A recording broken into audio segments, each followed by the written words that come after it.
so it can only be described as Dragonborn Industries, where we are gonna play some Starfinder. We're fast encroaching got smushed together already on episode 20.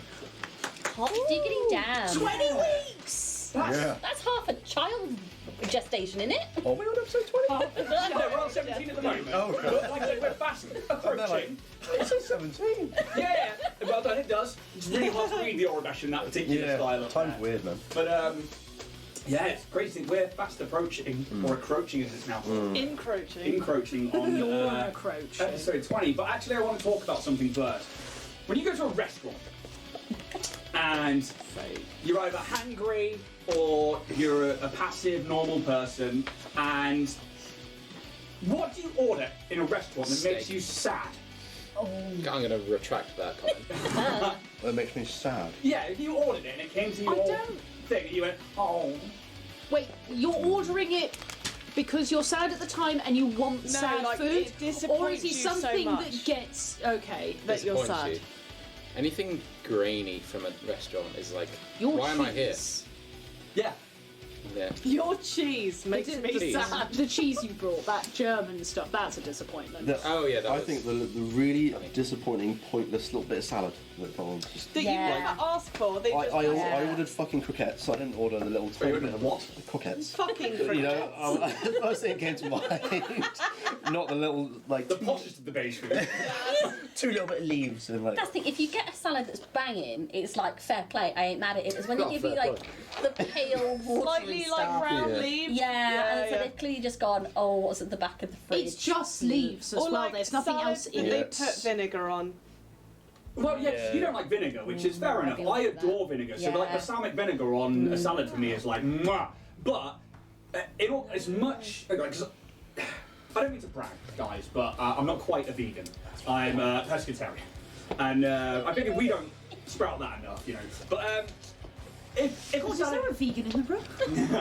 Usually, if I order at a restaurant, I want something unhealthy.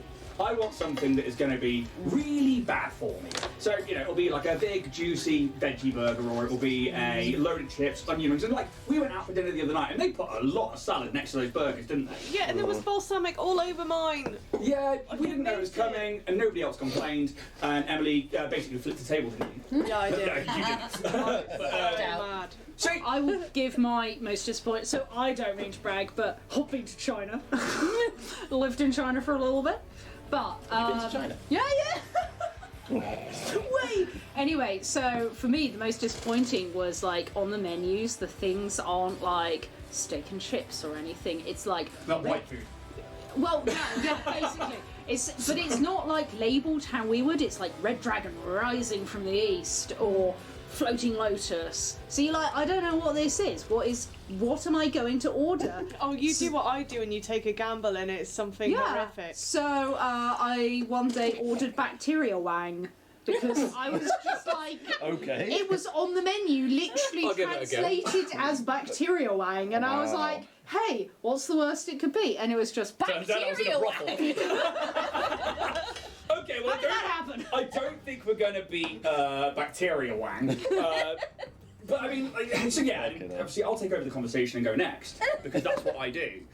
Like, for me, it's when it comes to dessert, because I'm more of I have a big sweet tooth. There's a reason I'm the sugar daddy. There is, when you order an ice cream or something from a restaurant, and they bring you out the cheapest but most expensive dust, essentially. It just tastes like flavourings and stuff, and I'm not about that.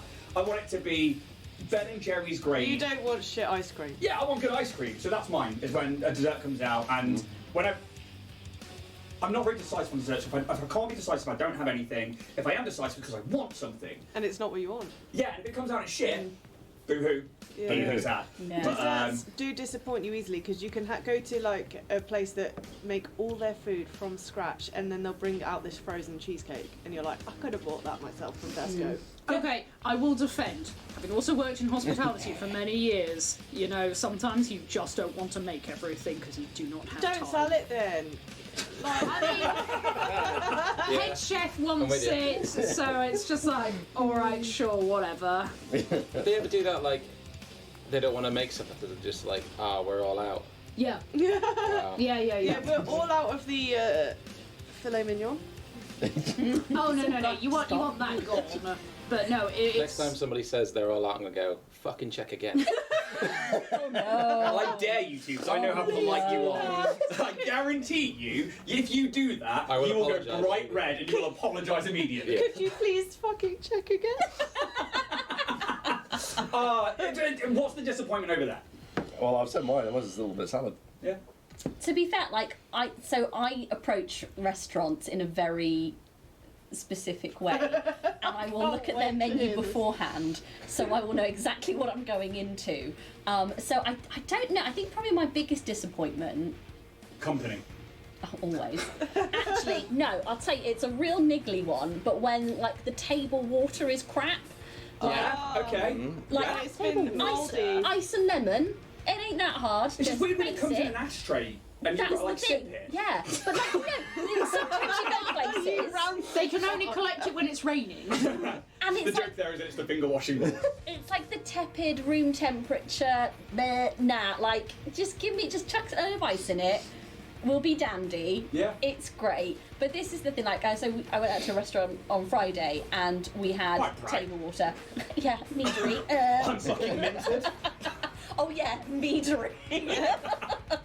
At least you got it though, because some really don't like giving you the free water, do That's they? the thing. They'll say, yeah, okay, and And bring it's you like everything but. it's from their tap, and you know, we had like a huge amount of mead, but like having the water there as a reliable backup is an essential, and you need it because oftentimes if you go in for a meal and you're like, this is my treat, I'm having this, I'm having this, I'm having this, and I know I want room for it, and I want a palate cleanser in between, you need your water to be decent. I didn't know I felt so strongly about this until this moment. You gave me shit water. You must die. Which is hard to do down 0.5 here in Cornwall. I actually quite like the water down here. I'm from a city, so I'm used to Because drinking we've sewage got water. good water and we pay a lot of money for it. Yeah. Southwest. You pay for yours. Didn't Mariah Carey do something like that where she was like, you pay for your electric? She What? Oh, genuinely really? didn't Was it know- that out of touch that she was just like, genuinely didn't know that people pay for their electric, yeah. wow. Imagine. She was like, we don't do that here. And the presenter's like, yeah, Yeah, you do. we do. Well, Steph does Warrior Prince 3D. I'm going to Google that. I'm going to have a look at Mariah Carey being out of touch. I hope Nice it is to Mariah listen Carey. to It the might be ads, someone Ian. else. If Emily's wrong, Mariah Carey, and you decide to sue her, it's all Emily, not Dragonborn Industries. You sue her. Mariah Carey, Allegedly. a bitch. Allegedly! But you just said she was a bitch. I didn't. Yeah, but I didn't then put a false statement that she said she was out of touch. It's fine, she's a bitch. She's in hibernation now until Christmas. She should be fine. Yeah. Yeah. Anyway, speaking of electricity, do you know what it costs to run a 3D printer? Too much fucking money. Probably. £2.35. Let's talk about the sponsors. Steph, go! Oh, well, I hope that every bunny is having an excellent Monday. Particularly our exquisite sponsor, Warrior Prince 3D, your one-stop shop for miniatures, terrain, cosplay and more. Rich's work truly is what it's cracked up to be, and definitely worth shelling out for that high-quality finish. We're not joking when we say that once you check out their Instagram at Warrior Prince 3D or their store, warriorprince3d.etsy.com, you'll be on the hunt for more. So scramble over to their store to get 10% off your order using the exclusive permanent code To The Stars. That's To The Stars for 10% off. Could anything possibly make you hoppier than that? Nothing. Fuck it out. Very good. Wow. Very good. All the puns Yeah. in I one. think there might be some sort of holiday soon. Maybe, I don't Yeah, know, like Possibly. chocolate day or something. And that's what it is. It's Yeah. chocolate day. Well done, Steph, because the first one came out and I just instantly in my head went, "Fuck you." Yes! And then they just kept coming. I literally sat down to write that and I was like, I want a piss eating off today. You chose violence. So thank you to Steph, thank you to Warrior Prince 3D, and Mariah Carey was quoted. So this is the out of context. This is the quote from the interview. Yeah, I don't get it for free. The interviewer responds indignantly. Carey replies, "In America, we get it for free." When the interviewer insists that this isn't the case, Carey insists again. That's Google, and that There you comes go. from What was that? Proved. Fucking fact. Yep. Mariah Carey. Dragonborn Industries, your one-stop shop for facts on Mariah Carey. Speaking of Mariah Carey, if you're trying to come up with a Christmas character, maybe a Christmas one-shot, you can check out the Roll and Play Press books from Roll and Play Press at rollandplaypress.com. And they've got things like the Character Creator Toolkits and the GM Helper Kits, which are fantastic toolkits that I use. I mean, we've used them in every session so far for names and stuff. But also you've got like one-shot wonders. And if you want to fight the ever-great Mariah Carey in a one-shot, you could probably find something like an evil bard in the one-shot wonders. And if not, hey, Roll and Play Press, have that one for free. But go check them out. Pay for electric. Every electricity smells is just like. She's bad.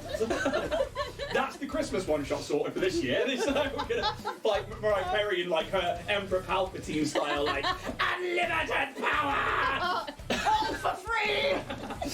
Well, Doesn't cost her a spell slot to cast any electricity. She just drains it out like a lich. All I want for Christmas is your soul. Oh, there it is. There's the one-shot that you can have Roll and Play Press. And please go check out rollandplaypress.com. Use our code, our affiliate code, Dragonborn10. You'll get 10% off your books. And thank you so much for supporting us here and letting us be part of all of this and being able to send people your way for stuff. But I think that's everything from me. Is there anything else from you? No? Good. Let's jump in to episode 17.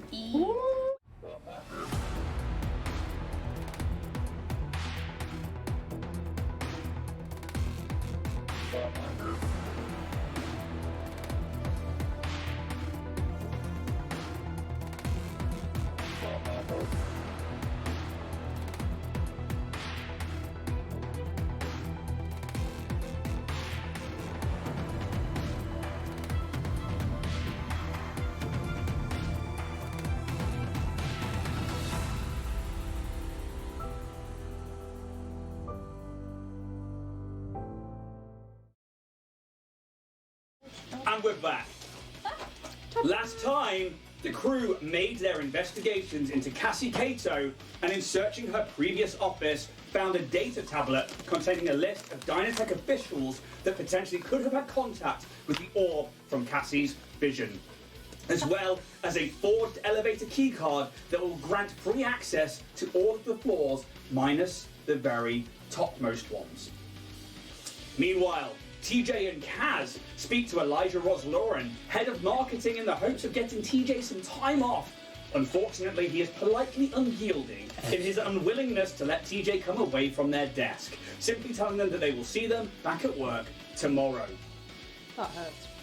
Roos gets familiar with the crew and the ex-toilet employee, formerly known as Dave.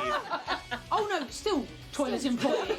We're not having a toilet on the ship. And we probably will need to go at the same time at some point. And after the crew head back out, they let TJ Squeakerson go home, where in the midst of the tower, a Hastoki named Bam Bam seemed to have expired in a very bloody explosion. And now, Bam bam went bam bam. Bam Bam went Bam Bam. At G33, a previous mark, their consciousness has now been uploaded into the ship in replacement of an AI.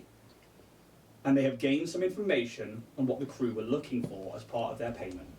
An image of a battery-farmed Decimar silk farm, a Sahobad security captain holding a pistol to a young Roos Pit, while a younger Lashunta female looks towards an open door. More information on a place called Keydell, and that Dynatech seems to be sending money there for architectural services, amongst some other things. But finally, after going home to their wife in the Hastoki living block, TJ Squeakerson makes the decision to part ways with his cohabitation life partner, Linda, and begins their plan to not go into work tomorrow. So epic. Living on the edge. And this is where we are going to pick up today. TJ, you stand outside of this Hastoki living block and are free to meet up with the rest of your party. However, I asked the rest of you first. In the time that TJ was away talking to Linda, is there anything that you guys have been up to here in the free markets? We were watching, so I don't think I would have been distracted. I would have been, if I could have got a vantage point, I would have just stayed the whole time. Cool, and you're just keeping an eye on the building entrance and stuff, yeah? Making sure, well, you gave me the room number, didn't you? And the room number for next door. So I'll be switching between the two. So, first thing you notice, give me a perception check, but the first thing you notice is that the actual pillar itself, there are no windows. There's literally just this one door at the bottom. The rest of it is a pillar that looks like one of the many pillars that hold up the roof to this section of the ring, this outer section of this space station. It's clearly been hollowed out and had buildings or rooms put up in there, because that's where TJ's gone back home to. But this is new news to everybody here. Like, nobody knew that they were there, and that these Hastoki, who have been around for a couple of years now, but only within the Dynatech building, have a residence. But perception check, please. I was a bit slow logging on because we had such. You have a +9 to your 14. 14. Seems clear. A couple of Hastoki come. None of them leave, but it seems to be at like the time of day where people might be finishing up in an office for the Absolom station time. It's sort of like early evening, and yeah, they turn up in droves, but they don't come through the free markets. They seem to come from behind the other side of the pillar, and they just one after the other one, briefcases in hand, all in the same suits, all with different coloured furs, but all looking really similar. Just But we got no Jenkins. no huge one, and Kaz could easily point out to you who Jenkins was because of how noticeably rotund they were. They looked like they were going to roll everywhere. They looked like they had more than their allowance of food. They are the biggest Hastoki by far. Those folds. Yeah, it's Wider than they are tall. yeah, it's not far wrong. But yeah, it seems clear. What about the rest of you? I know that Rushi was staying with the ship for the time being. Is there anywhere? What? No, go for it, go. No, you go first. If I you was going want. to say, if there's anywhere that we can still keep a watch, but maybe like, maybe have like a drink or something, just to kind of blend in a little bit. Yeah, there was this four-armed blue like alien who's like,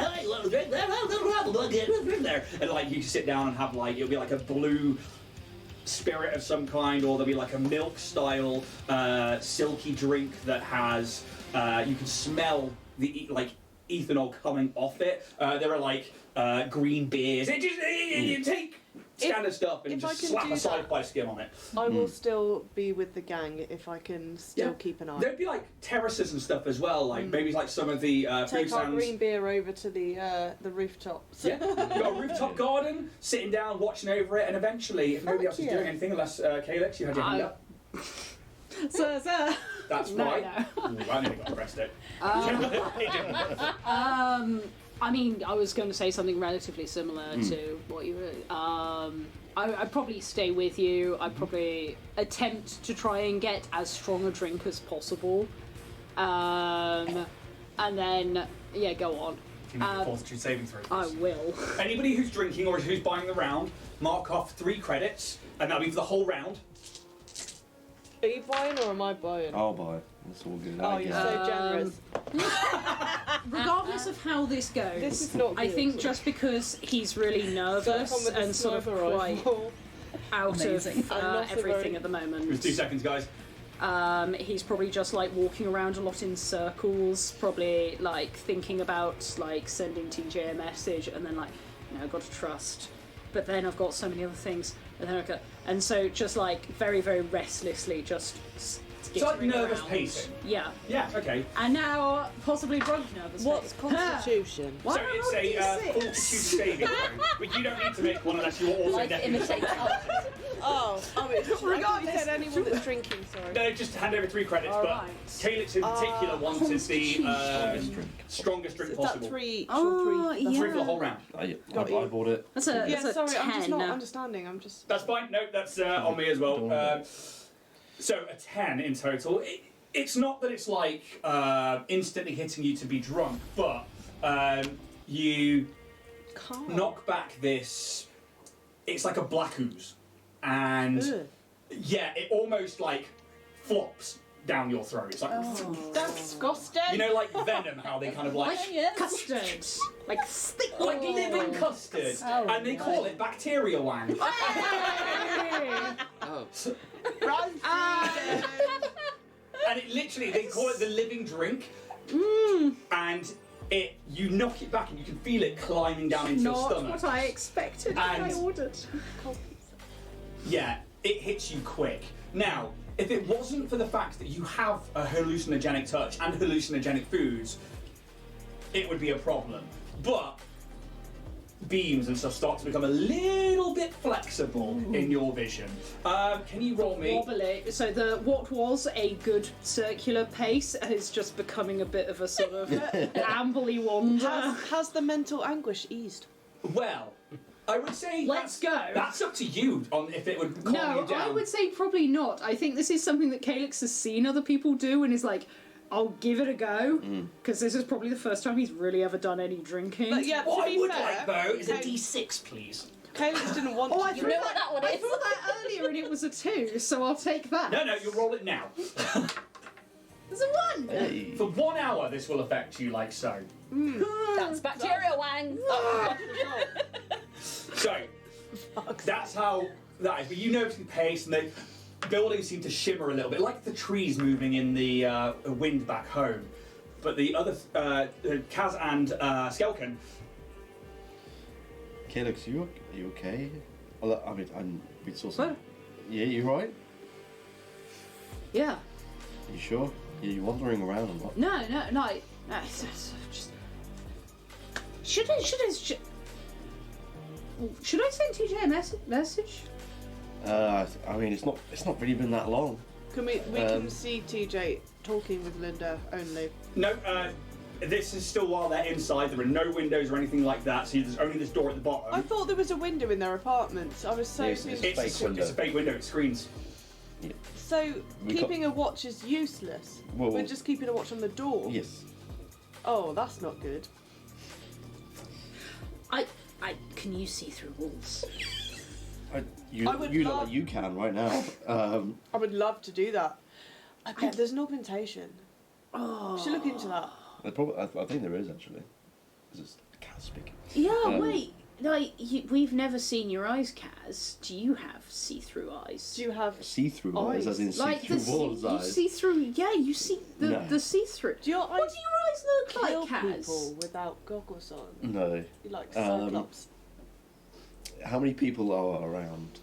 Oh, let's roll a D100. Because the free market is busy. It's a Okay. busy place where many people, this is like the hive of the shopping district, essentially. 79. There are 79 people within the local vicinity to ain't you. Kaz. They are, it's Okay. people out for dinner, there are people shopping, there are people looking shady. It is just a busy plaza of Okay.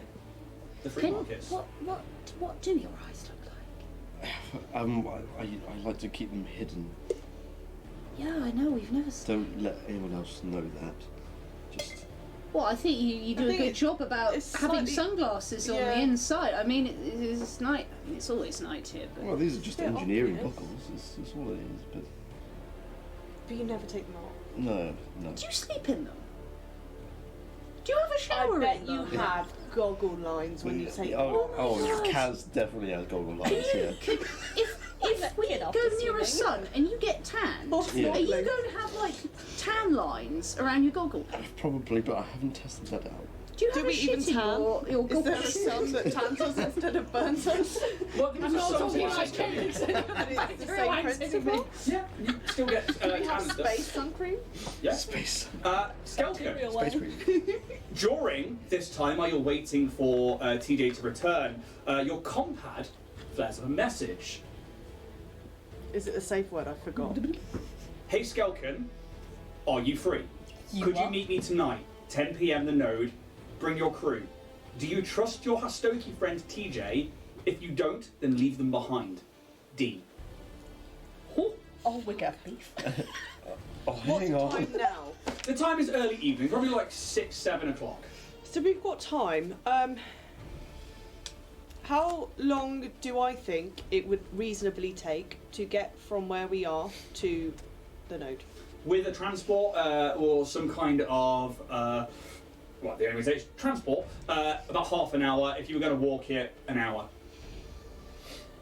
I think I will give it longer. I'm not going to interrupt TJ. We obviously have our comms that we said that we'd leave open.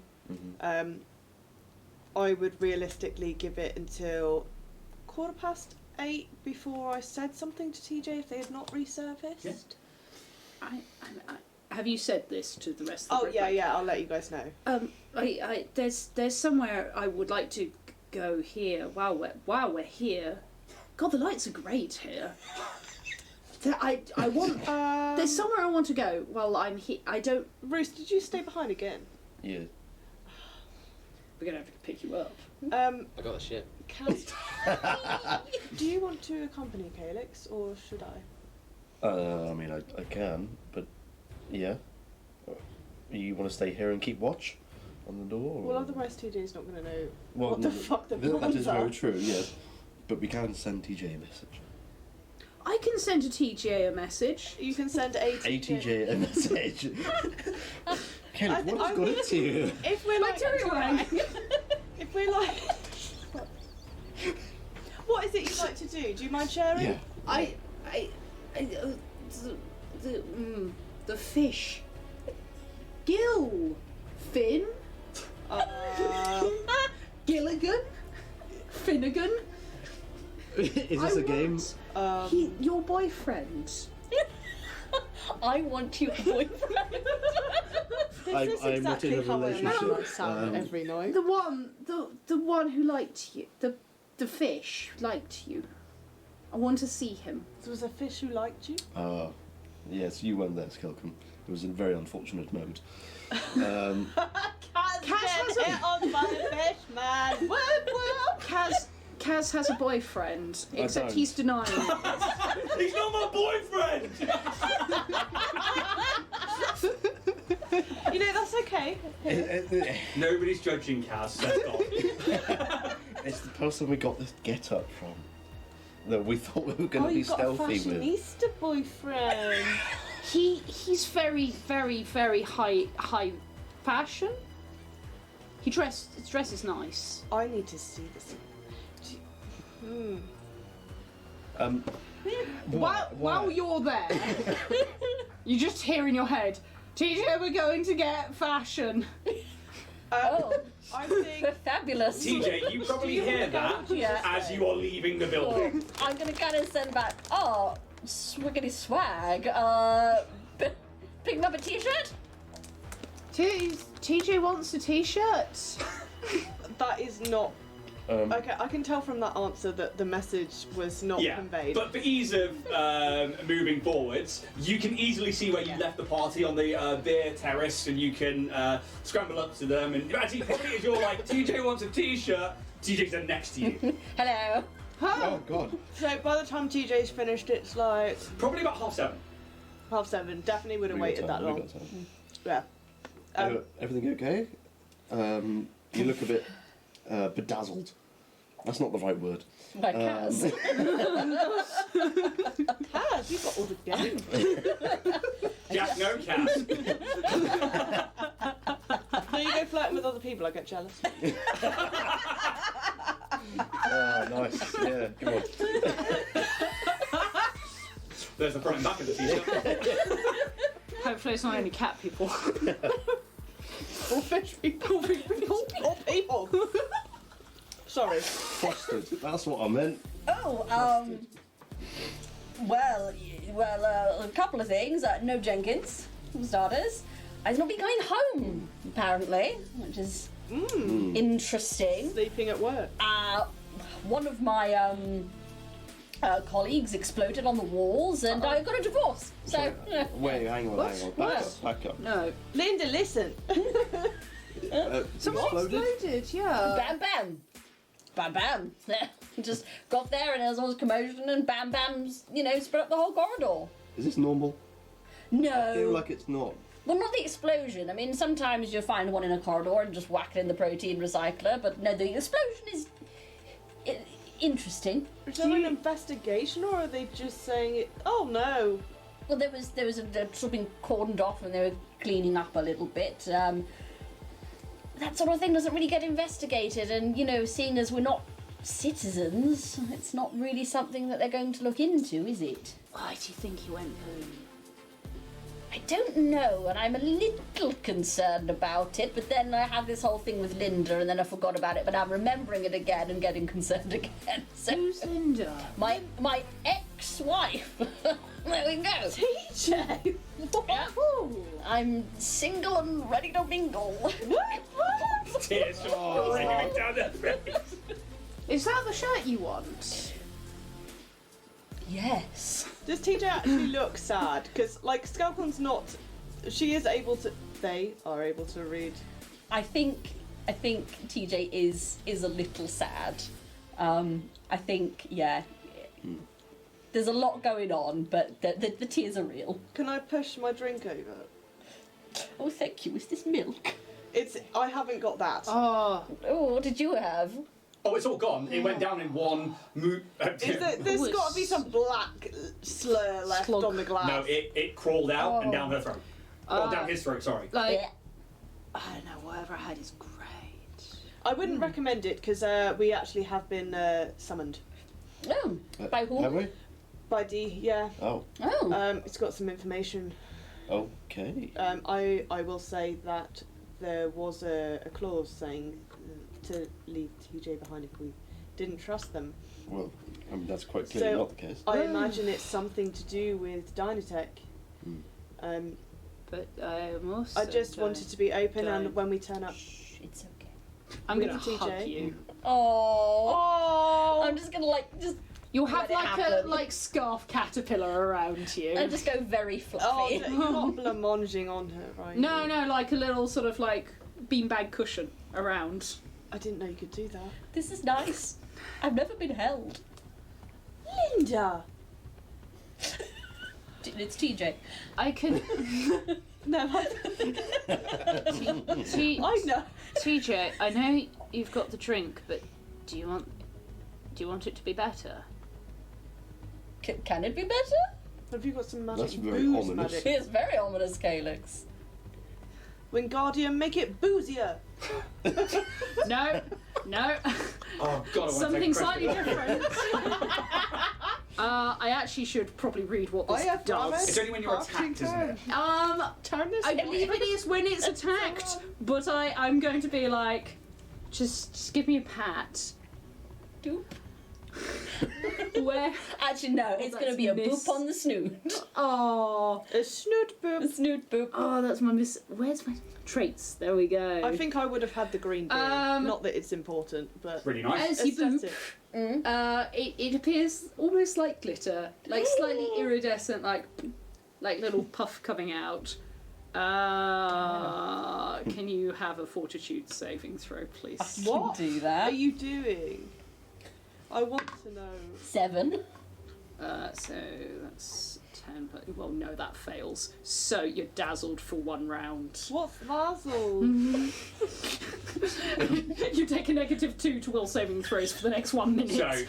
So, this glitter hits. And what kind of colour is the glitter? Well, I would imagine it's quite similar to Calyx's skin colour at the moment, so it's kind of like slightly pinky, kind of slightly like I say, iridescent sparkles. It's that very like fine glitter Can that you everyone get. else It's not. see it? You Yeah, see it you probably happen? hit it. You probably catch it as it goes through any of the light rays. But for you, Oh, you. for the next, just one round, yeah? It's 1 round of being dazzled, but you have 1 minute of will saving throw negativity. For the next minute, Yeah. you are going to basically see this iridescent sheen on everything. You are dazzled and you are just stunned by everything, and everything is just beautiful. And once more, like the buildings start to like move on their own, almost like they've got like a hint of Calyx's skin on them, and they just. Ooh, I think TJ's eyes get real big. Real big. And just Still like hugging you while you're doing this. Oh. Oh. I know, it's great, isn't It's like it? Bam Bam on the walls, but everywhere. And sparkling. Oh. Sparkling wonder. I'd probably take my drink back and Smells like a standard. just check it and sip it again and be a bit jealous. All right, you beautiful lot. So what's the sitch? What's the deets? Well, it We've sounds not like got we any need to, deets yet. We need to go get the we need to deets. meet up Did you with get D. the deets from D? Yeah, D At the deets. node. D deets. I'd like to go and see the Fishman. Do you want to do that on the way? We've got time. Yeah, I'd rather do it sooner than later. Is the fisherman actually on the way? Yeah, it's here in the free market. Ah, I want to message Roos. Yeah.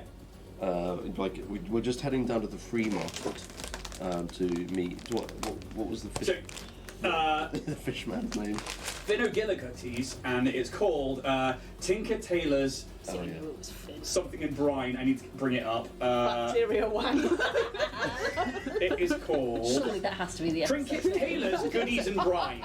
And it's run by Finogillicuties. Are you actually after an item here, or are you looking to RP something here? Little bit of both. Cool, not a problem. So you message Roos and say basically we're in the free market. So We go into the Tinker's Taylor's Goodies and Brine. We need to go to the node to meet up with someone. Do you want to come? Basically, just let him Can I know. reply now? Yeah, of course you can. Yeah. She'd be like, yeah, I can come. You want me to leave the ship behind? Just make sure it's locked. Oh, and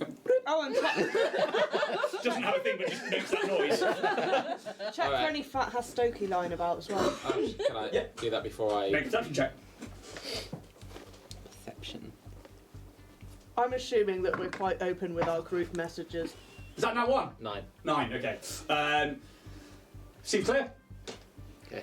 So you can make your way to the free market, so you can find these guys, and they are outside of a very large, exotic-looking building here, where they have this large fish bowl with like neon signs and water inside them. As you enter, there is a fantastic smell of perfumes and just incenses and just really lovely perfuming smells. There are things like vases, bits of art on the walls, murals from far off planets, bottles of collected waters from many different worlds that like circle the room around. And then you see it, a man stands up from behind a counter on the other side. They wear a full spherical fishbowl helmet that is filled with like a briny water that you can see has like a little bit of like seaweed that maybe like pink that like floats past it one bit, and you see them like exhale from gills this like cloud of silt, and then it settles and they stand up and they wear these lavish silver drapes today, and they are, some of it is Decimar silk and other bits are just cottons and almost like metallic reflective lightweight materials. Welcome to Trinket Taylor's Goodies and Brine. My Decimar friend, how good it is to see you again. May I tell you, this sleeve is exquisite. And Mr. Umbra, it is a pleasure. And he's like, his hand isn't on his face, it's on the bowl. How exquisite it is to see you. Oh, a new Turkey, how it would be fun. I see you're wearing the t-shirt and the shirt that we had made for you, but you bring friends. And his hand, this... Has it got suckers on the end of it? Not quite, but they are webbed and they are really long, and it's almost like the ends of them are like that little bit looser, like they touch your face. He goes, oh, fuck it. My Straxa friend, your race is nothing but beauty. And he bows deeply and his hands kind of like wave off. And another. And oh my. How can we help you today? I owe you. Here's the silk ball that I owe you. You want it, but I would also like, well, Why do you as owe? I owe for I've got a new outfit. Oh, you actually owe, not just think you owe. No, I genuinely do owe. And his hands. But I would also like, so I know my own Decimar silk, obviously. I mean, I've made it and I work with it all of the time. And I see you yourself.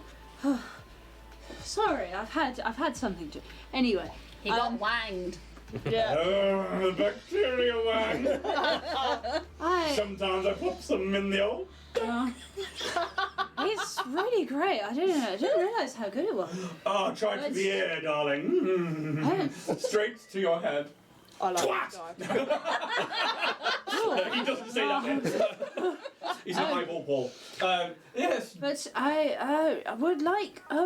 Do you have samples? I know that you've got many Decimar silks here. I've seen a lot come onto the market recently, and I would like to just get some samples for of Decimar silk, and also would like to know where you get it. I mean, I run out of my own silk all of the time, and I'd love to work with some more. So I'd love to know where you get yours, and also to require some samples. Can you give me a diplomacy check, please? You may have a +2 to this because of some things that you said.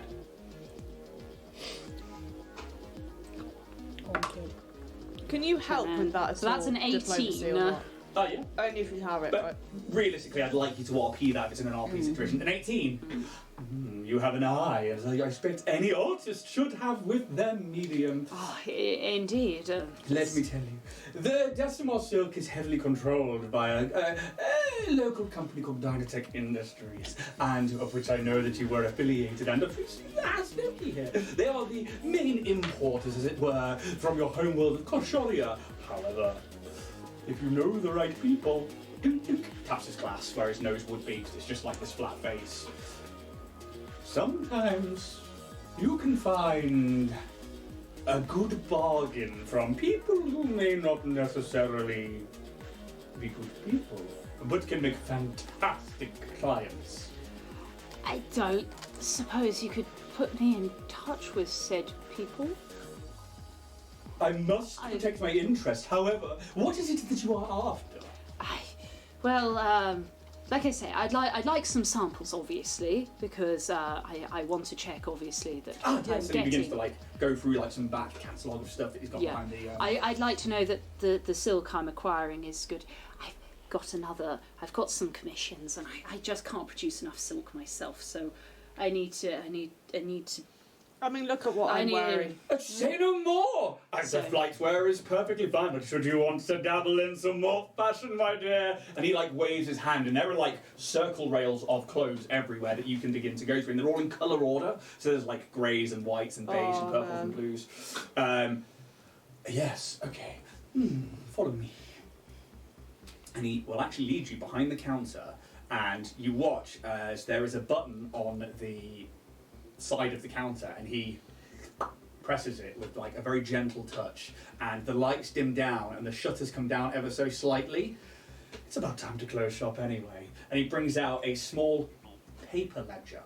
This is made of actual physical, it's not data or anything like that. This is an actual book. We need to steal that shit. And he's now, some of the privateers that I have been known to work with have liberated many things throughout the galaxy, and sometimes those wares, they might end up with old Pharaoh Gillicuddy over here. And I do pay a good price and make sure that everything is ethically sourced, of course.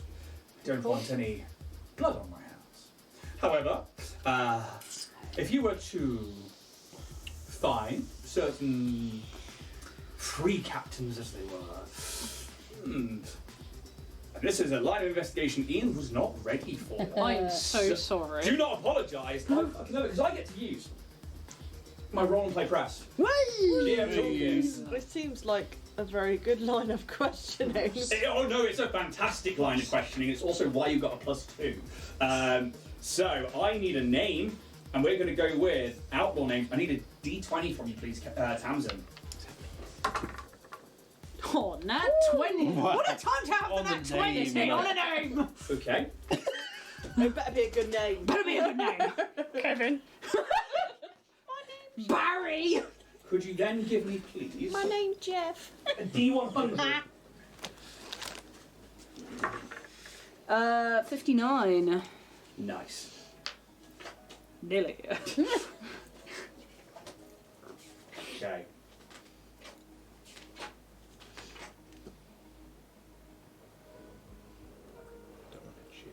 Feel like a big shot. I was really... So, I might change this because Okay. I don't think it fits as well. But it was Kimber. And I really wanted the first name to be A, but it's not, because I know how much you hate a Kimber. So, can you give me another D100, please? Kimber is fine. A Kimbo. No. No. 65. 65. Okay. Look for, and his hands scroll down to a name. Captain Shadow Taldi. Hello, T-A-L-D. Taldi. That's a cool ass name. That's right, you came up with Shadow on elite outlaw name. It's and I a was like, shame he's not ethical. she, darling. Oh, she. Thank you. You and let me tell you, as when we go starfinding and stuff, if I come across some unusual material, I will make sure that it comes your way. Delightful. I would say maybe don't tell them that you are Starfinders. The free captains tend to be a little bit,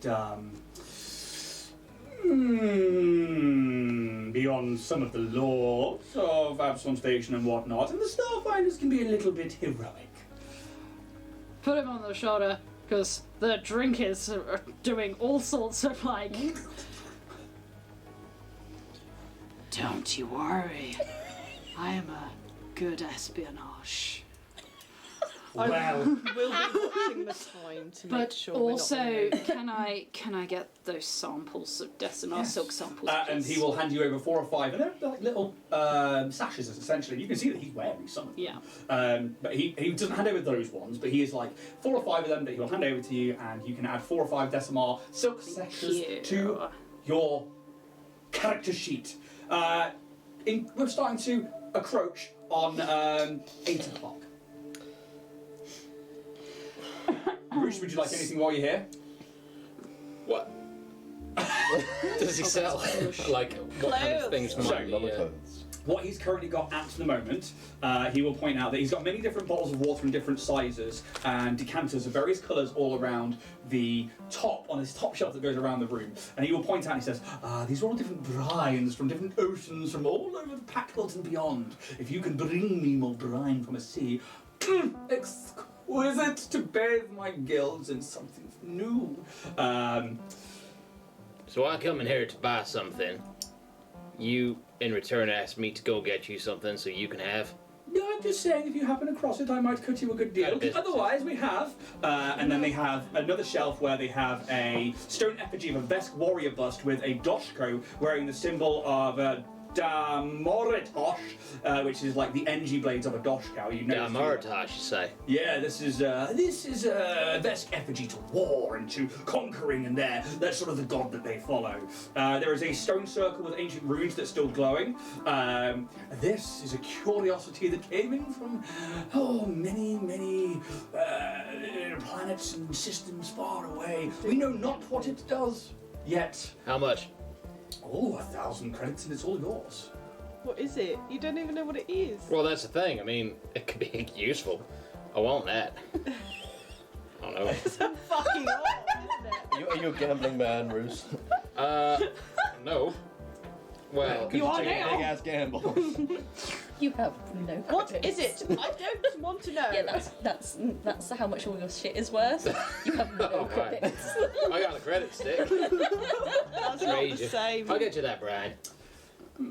Well, please do. This very interesting relic could be something extraordinary. We do have one more piece, these braces here. Can you look the other way while I do sleight of hand? You can give me a No. bluff check, and that'll be a -10. But then he brings out these Take 2 10. braces from behind the counter, and he's like, these, however, are protective braces that if you were to wear them would stop many maybe it would protect you some more. You know what I just realized, Mr. Fishman? I have no Mr. credits. Finogillicuddy, if you will, please. Finogillicuddy. I have no credits, so I'm gonna have to come back to you. Oh, that's not a problem, my friend. Credits come and go. Mr. Finn, do you have any small, like, children-sized flight suits for sale? Yeah, of course we do. There's many. And when you say child, are we talking gnome? Are we talking Yusoki? Oh, I suppose. Giant? Are we talking? Actually, I suppose it would be Yusoki-sized. Yes, flight absolutely. suits. Of course we do. Leads you over to some like Yusoki flight Lovely, suits and whatnot. lovely. And Would you trade a Decimar silk flight suit for? this is one of the Dynatech suits, yeah. Yeah. Yes, I would. And it's like, please help yourself to anything off the rail. There's Incredible. only one thing, and takes the. How about 2? 2 things. Make me a diplomacy check. Okay. Actually say that.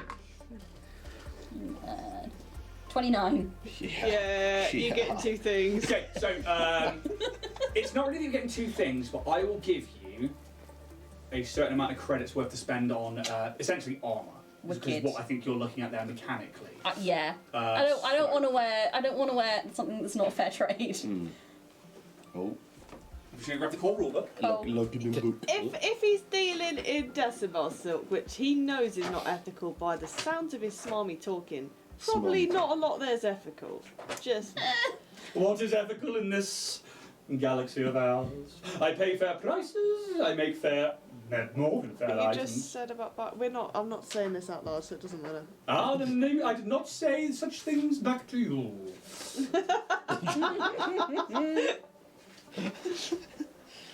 Where is the armor? It's around here somewhere. Armor. There it is. Okay, you could probably have up to. He's quite off-putting, isn't he? 1,220 credits worth of armor. Wicked. It's not going to get you specific. Left It's because it's already up to a certain level, Okay. so it's not going to get you a lot, but it'll get you something like you don't get that amount to spend right to your character sheet. Yeah. Only on a set of armor, Sure. I'll have a little look through. so you can meander through. Hey, Festus, for that, and I hand over back to you guys. There's braces.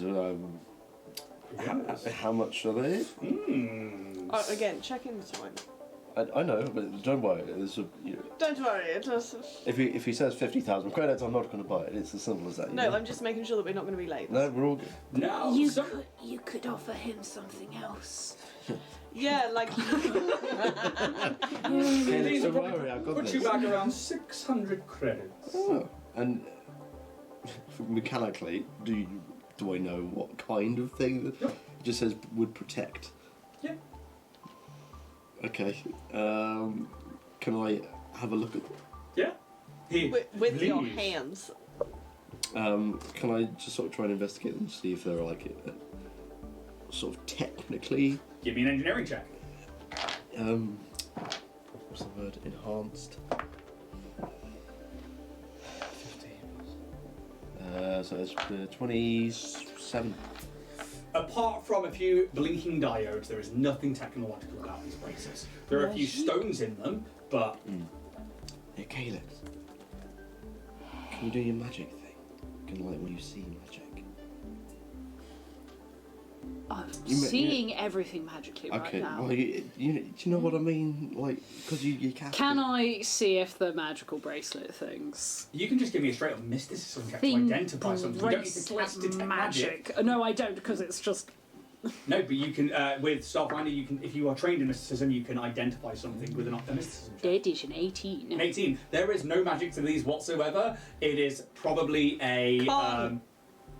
It's a con. It's a placebo. He doesn't say that. Yeah. Ian says that. Yeah. No, they're just pretty bracelets. Hey, look. Pretty bracelets for a pretty boy. Oh well, yes, they are quite lovely. I am a little short on credits, but I do appreciate it. Thank you very much. My pleasure. Um, If there's anything else I can do for you, and you see that he puts this like ledger back underneath the counter, and then there's something that closes behind. shall we? Yeah, come on, guys. We've got places to be, Yeah. people to see. Thank you. Always. Pleasure. The pleasure Wait, I would wrong- love to wrong see- store. Caleb's is always mine. And he just stays in this like elegant bow. And he's like, fuck off, fuck off, fuck off. He's just waiting for you to leave now. Yeah. Like it's like an Backing uncomfortable away. couple of Oh, seconds. could I take a vial from him to fill up? Oh, well, surely you can find something yourself. Alright. Yeah, just leave. Come on, I'm gonna like swoop I'm up out our the crew. shop. Yeah, I'm I'm out. going. Yeah. I'm going. And with that, are you taking TJ with you? Yeah. Yeah, 100%. Oh, yeah. Not- Just one. I'm just Yeah, I'm asking the question. I'm told- DJ's immediately going to get changed. Can I make the suit look like how I want it to look? Yes, absolutely fine to reskin it in terms of how you want it to look, so not a problem. Bear in mind, he wouldn't have really garish things on there. It's fine. They But would probably either something be- in the cheap section, right? It is in the cheaper section, however, do bear in mind that it wouldn't be like... a clown suit, or No. it's not going to be like Please. Accent colours. I have taste. yeah, it's going to be like something fashionable yet. Probably from a few seasons ago, right? Maybe, yeah. Yeah. Yeah. So I could get away with like an Maybe. all-in-one Elvis type suit without the cape. Mm. Like a large, like a kind of like all-in-one with a large collar, like very 70s. With the chest hair. With the chest hair. Okay. With the little sequins. Yeah. the flared legs. It was probably like way the fuck far back then. Oh yeah. And okay. And it was probably worth nothing to this guy. Yeah, pretty much. But Is it made of latex? Are you going to squeak every time like you move? Carbon, I think. I don't think fur chafes, does it? Oh, that is true actually, but it does sweat. Mm-hmm. with that, all 5 of you begin to make your way down to the node. Some of you know very well, some of you guys have only just found out about. Apart from heading down there, is there anything else that you would do in this time? I'd probably be watching out for creepy fat Jenkins. Perception check, please. 24. No sign. He's not doing a very fucking good job, this Jenkins. With that, you probably grab a transport, or are you walking your way down? I would choose to walk, but given Calix's... Oh no, I think I need to walk. Yeah. It's starting to wear off now, and I'm It takes about an hour, and feeling so great.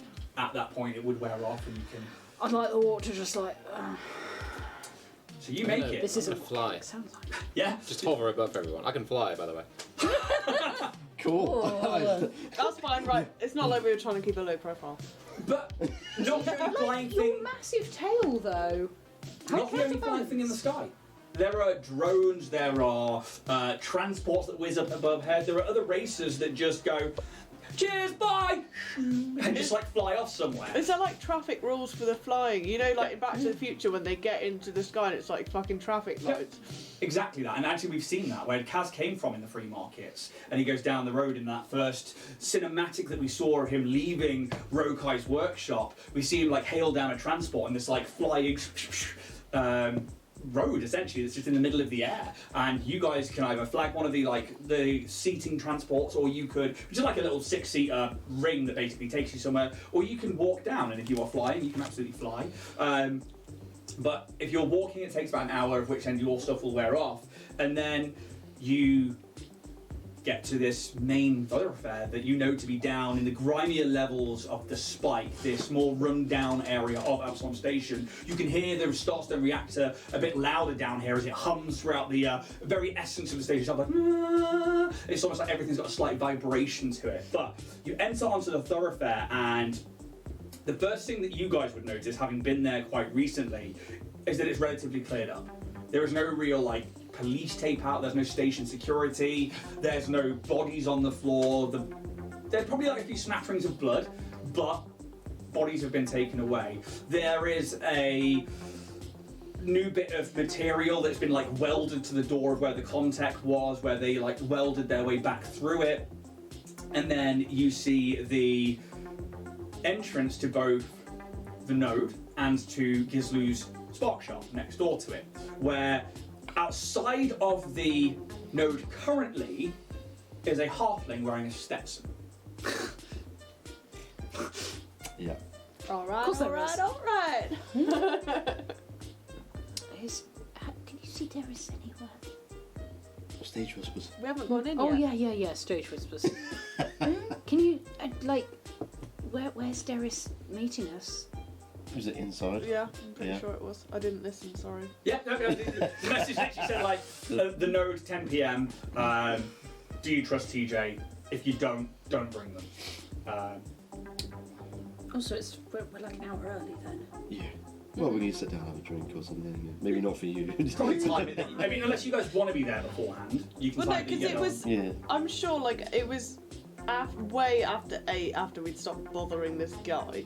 It takes an hour to walk there. I was thinking, Alright, it's 1:15. Well, we could just say we're there, we're on time Yeah. where we need to be. Yeah, you can play with time here as you want, realistically. So just before, on time, just after. I'd say comfortable enough to get a drink, sit down, scope the place out. Just, Okay. So you approach the front, and would you be leading the way on this one, or is it going to? Probably. Yeah? Yeah. So as you approach this like halfling who's got this white Stetson, and they're wearing like black I already hate it. combats with a slightly grey camo on it. They've got a vest on that has. That doesn't match. Yeah, it doesn't. Exactly. They've got a vest on which got a few pouches, but most of them are empty, so they just sag. And then he's got a pistol at one side, and then a cigarette in his other hand. Evening, ma'am. Welcome to the note. How can I help you? Flicks it on. Is this usual to be asked what you want when you're going to get a drink? Outside. Guild members only. Hey, Roos, how you doing? Good to see you, my Hey friend. man, how's it going? Yeah, pretty good, my Oh, friend. okay, talking to me. Guild members as in a guild I'm not a member of? Yeah, the node. Do you know Rokai? I sure do. He vouches for us. Oh, shoot. Hey, Cashew, I got a couple of guys out here at Roos that say they are vouched for by Rokai. Oh, yeah, Buddy's benefactors. Okay, no worries. So why the fuck would D ask us to meet somewhere that we might not be able to get in? Can I think about that? Like, genuinely, can I Yeah, search I mean, my like, soul? if you think you've been there before, and also this is lower down in the spike. I wasn't there, like I was with D. Yeah, but maybe because it's so low down in the spike, it's a bit off the beaten track. It's a little bit more protected because of the fact that it is a mercenary guild, and So he'd just assume that we wouldn't have an issue getting in. you don't know. Difficult. Does he let us in? Yeah, he pitches out. Sorry to keep you there. If you want to head on in, Roos. Everything copacetic here. Everything cool. Yep. Or some happy day. Go get yourself a drink. Hey, you guys were the guys that gave old Buddy the money, right? The creds. I don't know what you're talking about. Do I look like I could take him? Like, I'm not going to do it, but do I, like, just for myself, could I take him? I mean, give me a perception check. Could I beat the shit out of this guy? Is this Cashew? No. No. Right, this is the It's the bouncer. Stetson. Yeah. Yeah. 24. 24. I mean, he looks like he could throw a punch, but This ain't Buddy. yeah, Yeah. I wouldn't get trounced. no. Okay. But he's just like, well, we want to head on in. It's no problem. Hey, thanks, Hey, man. quick, I'll do a nod as if I'm wearing a cowboy hat. quick hurdle. Should we tell him about Jenkins? Oh, that's a good shout. Oh, yeah, my good man. Hey there. Howdy, partner. Howdy, my boy. How you doing? Oh, you know, sun shining and all that, yeah, all that jazz. I don't like jazz. No, because it's shit. Correct. Tell you what, there's some big old jazz lover that's been trailing us. Where is he? Well, that's the thing, we don't know. But if you could, keep those sharp eyes shooting out into the horizon for a guy that looks kind of like me, but double, with the worst moustache you've ever seen in your life. Oh shoot! I think I can do that. With no style. Yeah, absolutely no style. Very, very fat. And you can probably smell him before you see him. Hey, I'll keep an eye out for a fluffy-looking fat motherfucker, and I'll. Shoot on sight. Well, I'm not going to cause no trouble now, but I won't grant him access here if he's not a guild member. If he's a guild member, there's nothing I can do about that. I'd have to talk to Cashew. I can- No, no. He does Not a not. guild He's member. he's a corporate cock. One of those types. I understand you, Missy. But if you want to go inside, find yourself somewhere to sit, and I hope you have a great night. Maybe get yourself a new contract. Maybe join up and join the node. And he's got like stirrups on the back of his boot, and and when he says I like, might- "I'll keep an eye on him," he's like stamping out the cigarette, like doing that twist fun thing. I might slip him some creds so we can keep getting in there. I'll give him a free pen from my tote bag. Oh, it's not a candy. Okay. Not 100 credits, but okay. I'm not going to give him I'm not 100. a Wait, citizen. oh, do we think Buddy probably told him that it was 100? Roos, is there a special greeting you're supposed to give to these bouncers? Yeah, what you're supposed to do is lick your hand, rub it on the face, give him a nod, walk away. I'll give him 50 credits, and then if anything happens, I'll give him another 50. Oh shoot, I'm not a candy, ma'am. And he like pockets the cred stick and spins his like weird flintlock-looking pistol that's clearly not a flintlock. It's just been like stylized to it, and he puts it back in and is like, "I'll keep an eye on that bat rodent for you." That rodent. You can choose to believe him or not. That's on I am you. believing him. So as we're going in, I'm Wait, like, can I thank you, check? thank you for letting us in, sir. Oh no. And then, You can move along now, man, sir. That was just a joke, and you remember that time. No, remember that time that you go, Bruce, you need to get inside. was that not what I was supposed to do? No, When's the last time you licked somebody's face? Well, I don't know. There's so I many think races and Bruce is cultures pulling here. your I leg. didn't know what was supposed to be right. I'm so sorry, sir. I didn't mean The to. damage is done. You get yourself inside now. I don't want to see your face again. Don't worry, you don't have a very good memory. Can I sense motive on the Nemesis. genuinosity of his response? Yeah. Oh now, my god. Now is when you give me that. Is that nat 20? You're damn right. Natural 20!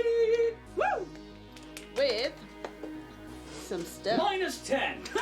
No! Minus 20. 25. 25. I mean, he seems genuine. You've given him credits. He's part of the mercenary guild. They usually do what they're paid to do. So, yeah, not a problem. You guys go in, and inside, many screens and hollow tables, faces of bounties, others have contracts for jobs of different types, from protection to hits, captures. There are defense contracts, among many different reasons. Some might want some more muscle. The bar itself is spacious and loud, with many different races and beings chanting, talking loud about their different jobs and their successes. Some are Starfinders, some are just regular mercenaries. However, the bar itself is a central island run by this single barman that most of you have met, and Skelkin, you're seeing for the first time, is this... They're called a Brenneri, and they are otter-like people. So imagine a human, an anthropomorphic otter. They've got this open collar shirt where there is a chain that leads down to a medallion, and then they wear a waistcoat that's not buttoned up on top of it. They've got like a little flat cap on, and next to them on the bar is about a 5 foot by 5 foot glass cube that inside it looks to be a bunny rabbit. And as you enter in, hey, Rose, it's been a while! Hey, how you doing, man? How'd the contract go? Hey, come in, get a drink. Hey, it's you guys, huh? I recognize you guys. You guys found the back door? You ain't supposed to be going out there no more, but I see that you're with Rose, and I'm okay with that. It's really easy to see, though. It's like right there. Ah, you see it right now? Yes. Yes. Yeah. Do we know where it is? Can So- I see it? Give me a perception check. You can all give me an actual perception check. I mean, I'm pretty sure I Oh, can shit. actually. Oh, you want to detect magic on? No! Yeah. You won't detect magic on at the moment, I because I can think I identify do. something Ah, as Fair. mysticism trained, but not see Well, everything. sod it. I'm I gonna will give you one more waste chance. a slot. Well, it doesn't even waste a slot. It's Does just anyone a want to feat. speak to me? It's still casting a spell, Yep. unless it says it doesn't use a slot. Quietly across your quietly. Can't find anyone but yet. No, I got half a jail. So, perception check. Not one. It's just a wall at the back. 13. 13 is just a wall at the back. I'm trying to be 24. subtle. 24, you see the shimmer of magic ever so slightly, but it's still just a wall at the back. Not 20 plus 4, 24. You see the shimmer of magic at the back, but it's still just a wall. Detect magic at will. You can see... Yes, so you can cast it any time you want, Yeah. but it is still a spell slot. I'm not going to waste a spell slot Yeah. then. I know it's- I know it's there. Yeah, he's like, and maybe you can see a few things, but hey, old Cashew's got it covered, but you found it. You're not going to tell no one now, though, are you? No. Tell them what? Exactly. I didn't know this one. But anyway, you're going to sign that contract, join the guild, you're going to team up with Roos here, maybe go take in some bounties, or what? What you doing here? We actually have different business tonight. Hey, no problem, no problem. How can we help? We're actually just waiting for a mate. Can we get some drinks? What's his name? Doris Day. I mean, it's not a lie, kind of. It's just a mispronunciation. Maybe I know him. Would I know if he would say his real name? Who, D? I mean, he's been pretty genuine and forthcoming with everything before. He wouldn't have a misnomer. No. Shall we correct that to Darius Day? I don't know a terrorist day, but if one comes in, I'll let him know where you guys are. You guys having a drink? Yes. Yeah, sure. Yes, we are. Absolutely. Anything but bacteria, Wang. Please. Oh God, no, you don't want that. It'll rot your brain. It rots your brain. Not. You've had it. You'll be fine. Yeah, if you had it once, you're probably going to be all right. But it's highly addictive, and you might want to be careful with something like that. What we find is that a lot of the mud skippers and the kind of lower degenerates of some of the spike kind of get a little bit addicted to it, and they get a little stabby when it comes to getting the credits together to maybe carry on. Some people say it's a delicacy. You got to have the right physiological makeup to really be able to digest it properly, but realistically, it's a parasite that affects your brain. So avoid the Wang. Oh God, why didn't you stop me? I'm pretty new here as well, so I didn't really know. I've got a parasite inside me. Yeah, It's you'll gone be fine. now. It's gonna get in my brain. I had confidence. What if I go mad? Hey, if you've already been drinking it, then it's already in your brain. It's pretty quick. Do you take it through the eye, the nose, the ear, the mouth? How'd you take it in? Do you just absorb it through your skin? What'd you do? I ate it. Crawled all up in there, did it? yeah, they'll do that. You're probably gonna be fine. But wait, have you got acid in your stomach? I think so. You're probably gonna be fine. You'll probably burn off the majority of it and just leave you the effects of everything go all wobbly. Yeah. Yeah, you're gonna be fine. Don't let her do it again. But we don't serve that kind of thing here. But if you want some drinks, we can get you some drinks. We can crack open some cold ones for you. We can, we can buy you some spirits. It doesn't really matter. You want some milk? We can get you some milk. And nothing but a thing. What's your tipple, Roofs? What do you drink? I like a Moose. mojito. Mojito. We'll Yeah. get a couple of mojitos. Yeah, no, rum back and sugar. Those right now. Right now, it's a rum back. That's Sugar what the accent. Never lads mind. drink. Lads. That's what I drink. I don't know about the lads. The lads. 5 mojitos. Yeah, why not? Let's go for it. Okay. There's no parasites in mojitos. This one will be fine. Are you sure there's? It's actually quite tame. It's just a nice, refreshing cocktail. I don't know if I Ah, can God, trust you what's it actually. But with that, yes. you guys can grab some drinks. If Yeah. are you paying individually or are you buying it as a round? Are we I close to don't 10? have money. If we're close, Yeah, very close. if we're close to 10, I'll get Oh. 6. 6. It could be about 10 credits. Yeah. And then you are handed these long, very thin flutes, which have a it'd be a metal ring that comes off to 3 triangular shaped sort of feet that they sit in, and it is this lovely crushed ice with little hints of plant life in there that seem to bloom.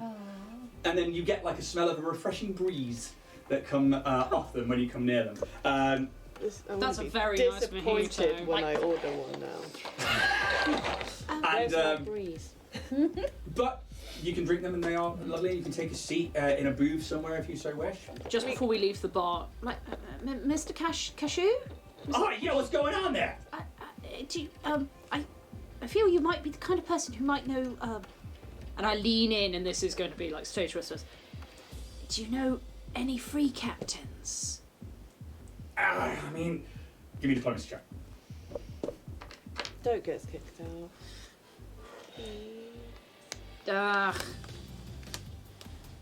That one. Let's see. You're like, why are these suits over there? Is that nat 20? That's a nat 20, so that's 26. Nice. 26. Hey, look. Do you have a problem? Why don't you put them away? The free captains, they're, You guys all good? Yeah. Cool. The free captains, they're pirates, man. They're like, take everything, give nothing back kind of guys. And they're like, although some of them can be a little bit more outstanding, the majority of them are kind of nefarious individuals. Now, that's not to say that people in here aren't the most trustworthy or not trustworthy with a double negative. But you gotta understand that you can trust a merc, that they're getting paid, they'll do the job. That's kind of the whole sitch with the guild. And if you guys want to join the guild, you can get jobs and you can get credit for doing jobs. However, pirates and privateers, they're kind of like see a ship, rob a ship kind of guys. Do you know where I can find any?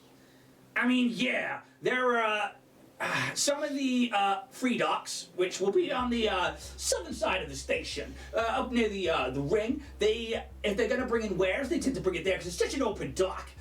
Whereas, if not, you want to head to the Diaspora. There's meant to be an asteroid there, quite a large one, that is essentially the single biggest collective of pirates within the Pact Worlds. And there is an actual name for it, and I do need to bring it up for you if you are asking for information on it. So I'm going to grab a Paizo publication called Pact Worlds. Whee! And the actual place you're looking for is... It's before the Avara. I think it's actually before Eox, which it absolutely is. So it is called...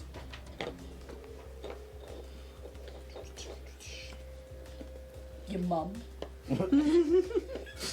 Simple but effective. Who asked you? Your mum? Oh, fuck, I fell into that one. Which one? Sorry, there's quite a few different things on here, so I just need to make sure I find the right one, because there's loads like mining colonies and stuff like that as well. Broken Rock. And look, you're gonna go there. Yeah, not a lot of people really come back unless they are pirates. You kind of gotta have leverage. You kind of wanna come in either all guns blazing and be like, hey, we're leaving here alive after we get what we want, or you kind of gotta be in the know. Unfortunately, going back a bit, mercenaries and pirates got two different sort of ethoses. They ain't gonna let mercs in. Not unless the pirates themselves were also mercs. It's a long, complicated thing, but free docks. You want to head there, you might find some privateers, as they like to call themselves, and then you just out in space, you can fly around the Diaspora and find Broken Rock. But the thing's hard to track. Okay. Thank you very much, Mr. Cashew. That's quite all right. Not gonna lie, don't like seeing non-guild members in here. If you want to sign up, at least then I feel a little safer. But How do we want to sign up? How do we sign up? Absolutely the fuck not. Why? We're not going to say that, obviously. Is there a price to sign up? No, you just sign up. And it's the same thing you were telling you last time. That you basically sign up and then you can choose to take contracts. But by signing up, you do have to do the standard, giving your name and everything, and basically having accountability for being part of the Merc Guild. So you can't just be like, cool, I'm taking the job, and then fucking off, because this is where the jobs come through, but also it's the reputation of the guild. So it is a bit of a give and takes where they get their cut, they're handing you over jobs, and then you get Signing paid. up. Yeah, you want to sign up for that? Give me the implement and I will put my name down.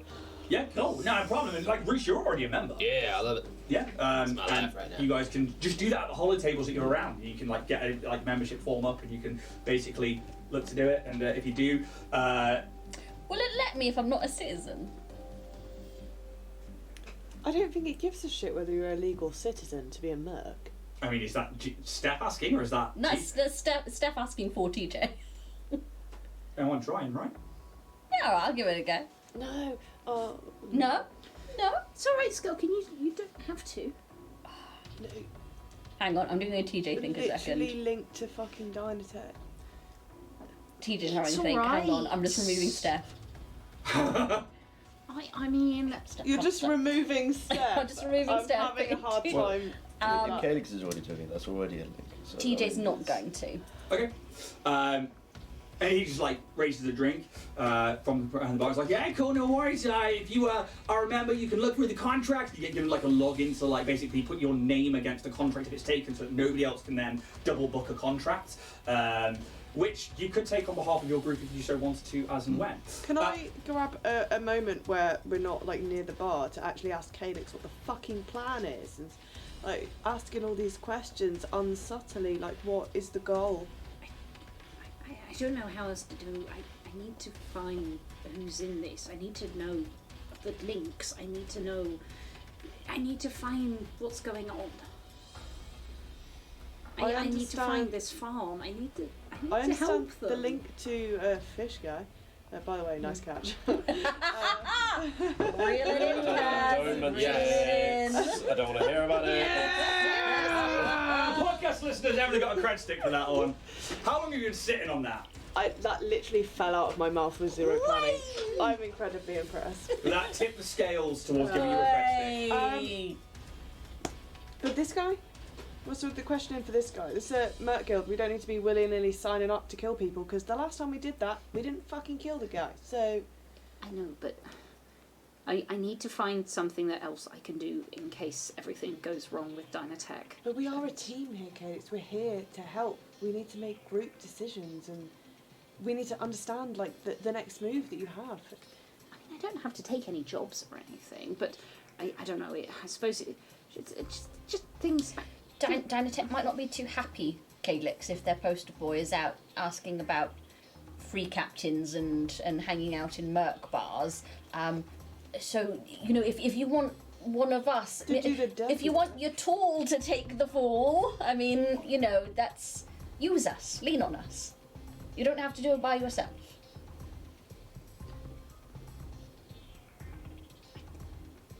As this silence sits around the table, and I don't know, do you tell them that you said that you're leaving Dynatech to Triss, or have you like... I'm not intending to leave Dynatech. Oh, I thought you were having you noticing to go join the Starfinders. No, I was sort of saying, can I still Can go I do about? everything? Basically, yeah. Oh, okay, so pretty much a still- sabbatical. Yeah. Yeah, that's fine. You can say that you're on a sabbatical, not a problem. Very easy to get one if you're an employee. And while this silence... three figures enter from the back. Through a door That I couldn't see. that you couldn't see. They just walk through a wall. Ooh. The rest of you know exactly what that is. The first person you see is D. This Demai, grey-skinned male who looks a lot like for you, Roos, a lot like Skelkin, but More feminine. yeah, it's more of a generalisation. They have this grey skin, this beautifully white grey hair that's kind of like ruffled up a little bit. They wear this like really slim flight suit, but they're carrying like a satchel with books in it. They look like they're not armed for combat, but they've got like a flare gun at their side, and then Oh no. Heads down, timeshares. following Don't look me in the behind are two hooded figures. The first hood is up over the top. You can just see a little blue glow coming out from underneath it, as there is like a little screen that just protrudes on like two little arms, and you can see like information, and then like you can see it bringing up like heads-up displays of like people in the bar, and then it's pressed off to one side, and then something else comes up, and then it's got like schematics, and you can probably just about make that out. It's not being hidden. The next hood is wide. It is up, and then it seems to come out like so. And it's almost like something is in there. Hammerhead shark. Exactly like a hammerhead shark in terms of like shape, but you can't see the face just yet. And D is like, "Hey, Skelkin," and then we'll like, "Hey, it's okay," and, like gives them the fingers, and Cashew watches them come in through the back, nods, carries on cleaning the glass, puts it up on the top thing there, probably like pats a little droid, and it's like, and like just disappears off somewhere, and like takes a drink out to someone. It's like hover drone or something. And the booth that you're in is probably the same one that you guys sat in before, maybe like close to the back. And D sits down, with this big smile on his face, and he's like, Push him as mojito. Mojito. "Thanks. Roos specialty. Roos D. D Roos. Hey, pleasure. I'm Darius Day," and he like holds out a hand. Big feather down. Oh, it's a strong grip you've got there. Ah, thanks. I made it Incredibly myself. forward. I am glad to see you. If Skelkin has bought you, it means that she trusts you, and that Thought we had something, D.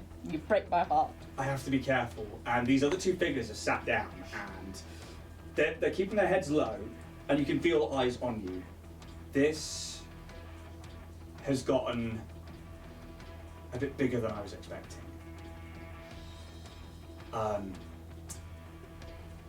Do you think that you are being watched by Dynatech now, this very moment? I wouldn't Probably put Can I it make a past them. Without perception doubt. check for Jenkins? You can make a perception check for Jenkins. I think with the failed attempts 14. at Oh. catching Jenkins, can I do any sort of search for covert, like a drone or a fucking insect that's been following us. Still a perception check. But not specifically for Jenkins. Never mind. What'd you get? 12. Seems fair. Without a doubt, a Dynatech are I resourceful with anything. Can't see them, but I can feel them. Would I mean, do you want me to leave? No. We didn't mean you, Kaylee. No. would Bruce having worked for security systems? Would he know of any sort of way? It's like I'm gonna TJ up and down, be like, Why don't you give me a recall knowledge check? They actually could Just a Shake D20. him upside down. They could totally hack into the node security system, straight couldn't straight they? roll. Straight D20. Yeah. I love your face when you roll that. Just a straight D20. Okay, 4. 4. Most of the things that you've done with security have been data entry, personnel checks. There are security cameras and security drones, things like that, but nothing around here that seems to be that sort of thing. I mean, you can give me a computers check if you think people can hack into things. I can't remember what I'm adding. Gonna give you something to just wrap around your eyes. Okay. Minute. I'm just gonna tie a Oh, ribbon. 18 on oh, it's very computers. soft. We checked this though, didn't we? I've got nothing in me, as far as we're aware. Bruce, don't know that. Obviously, anything with a data trace can be tracked and hacked into. However, looking at the systems here, these are quite high-tier computers that the node runs, so you'd have to hack really, really, really, really well. And like the tier of computers mechanically, the further up you go, the harder it is to get into them. And somebody like G33, who is better at this sort of thing, wizard. is even going slow trying to get into the Dynatech thing so they don't trigger anything. Yeah. Things like the data pad before, that would have been some kind of tracker, but you've got rid of that now. So you're not sure, if you've only just been told to come here, how quick they could gain access to somewhere like this. You think you're pretty much in the clear if you're here. I've never trusted them, so I would say I'm not going to say I'm certain they're not, but for the moment I'm confident in my abilities that they're not currently watching. There was that secret place that we went before, down below in the junkyard. Don't know how secret some of that is anymore. Considering, do we want to risk that again? I mean, if we're pretty sure we're fine here. Well, for now, let me introduce you to my friends. And the two of them pull their hoods back. And we're going to get to break. Oh yes! Oh! So we're going to be back in about 10 minutes' time. There's going to be a timer on the screen, and we'll see who these two figures are and why you've been called to the node. Go have a wee! Bye!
And we're back. We're live. Hi. Oh, I didn't see the Pringles hit the table. Can I get some of those, buddy? And crunching down some ASMR microphone. Look at that. Hey, how you doing? Welcome back to the show. Part 2 of this episode.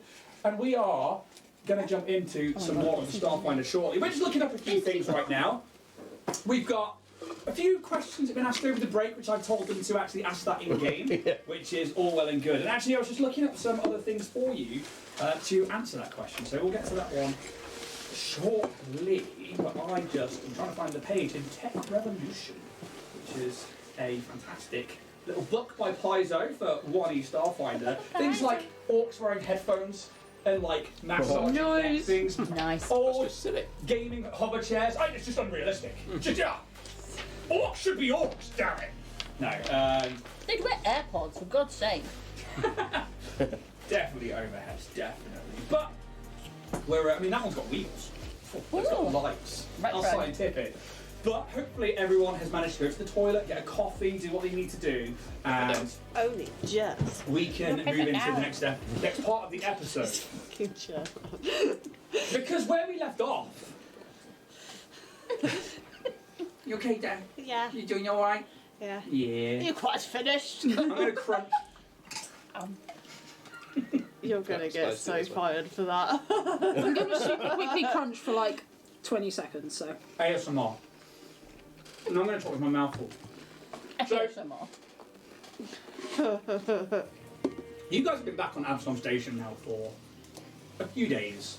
You've met Roos in this chase to track down a mark that actually turns out maybe something's up here. You end up befriending this mercenary, and now, after doing the round robin of taking a dead body that's been died through blunt force trauma to a soldier who has seen much death, have done some investigating, you found some things about Cassie, you've spoken to your department head, you're allowed to go on a sabbatical to go join the Starfinders, and Got divorced. TJ got divorced. Oh, I know what's happened.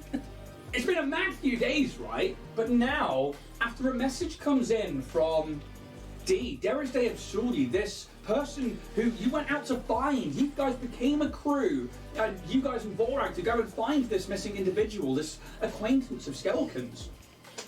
And in doing so, ended up back at the station with him. But he went back to the Starfinder Society in the Lawspire complex, and now you get this message that says, come to the Node, this mercenary bar where only guild members can get in. Meet me there. If you trust TJ, bring them with you. If not, leave them behind. And they walk in through this back secret entrance that you guys, the majority of you, have been through and know of. And even Cashew seems to be like okay with it, that like you know about this and they're not saying anything. Something's not right, but in a good way for you guys. D walks in and spots Skelkin straight away and is just beaming and happy as anything, and is happy to see TJ. He's glad that you're trusted. And these two hooded figures. One, this hooded figure with a small blue glow and a screen that comes out ever so slightly. It's just a bit taller than the one with this really wide stature of whatever head is under there. They ask you a few more questions, D does, and make sure that everything's all right. And there's a little backwards and forwards until they say, look, things have got worse. And he gestures to the two individuals as they take down their hoods. The first one with this really wide head, what you see, it's actually a headdress. You see a Shiran with a bluish purple carapace and these dull red to purple compound eyes. They wear this large headpiece that looks like a set of... Actually, I can read the description to you, actually.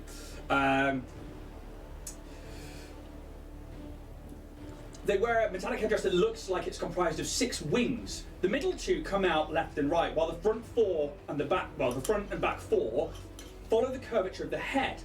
Many ribbons and a few dangling decorations adorn this head dress, and a small hologram of a swirling pattern is hovering above the forehead. The rest of their clothes, underneath this large hooded cloak, is simple business clothes. Not anything special, just maybe like a shirt, little jacket, maybe something more like a waistcoat jacket kind of thing. And the other figure that they are joined by is a female android with pale skin, blue hair tied back in a ponytail. And they have these light blue ley lines that run under the surface of their skin that show the panels of their face, as well as leading up to and encircling the outside of some antennae that have been augmented onto their temples. These metallic antennae reach out forwards, and between them, several inches in front of the head and slightly above the eyes, is a screen where they can activate and use with just their eye movement in their mind. A screen that projects to them or forward? It's just like imagine like Google Glasses, but it's just there, so they've got like a personalised computer that they can like work on there while also looking at you. They wear a simple collared black jacket and blue Under Armour, which is adorned with a badge, which is a diamond shape. I will show you a picture of both. Blue, is that you? This image right here for you guys, Okay. Okay. while also wearing a Starfinder badge on the other arm. The hologram at the top of his headdress flicks into a Starfinder badge as well. In your heads, you hear this Shirin speak. And the Shirin themselves have taken the third gender of the Shirin race. We know there's male, female, but there's also the non-binary form, so they don't really present as anything. And the voice that comes through is that of both male and female. My name is Chiskikisk. I am a high-ranking officer within the Starfinder Society, and this is Historia 7. They are a data file from the archives within the Starfinder Society. They are a subsect of the Starfinders, and they control everything from data to many of the things around here. We have asked Derisday to get in touch with not only the Starfinders of the group, but also your Dynatech companions. There is much we must discuss, but if you are absolutely sure, Skelkin and Kaz, that you can trust TJ Squeakson and Calyx here, then we are happy with you vouching for them. Give me a culture check. You guys can also give me a culture check. That was not even close, but... As for the lady, the android, this is what she looks like.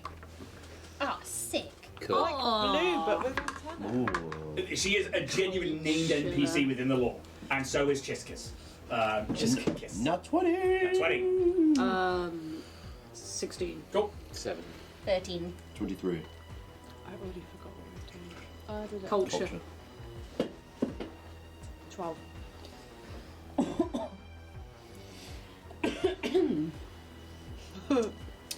Meanwhile, Bring on. I Ian walked into a finishes door this eating. morning. Loading It's quite 404.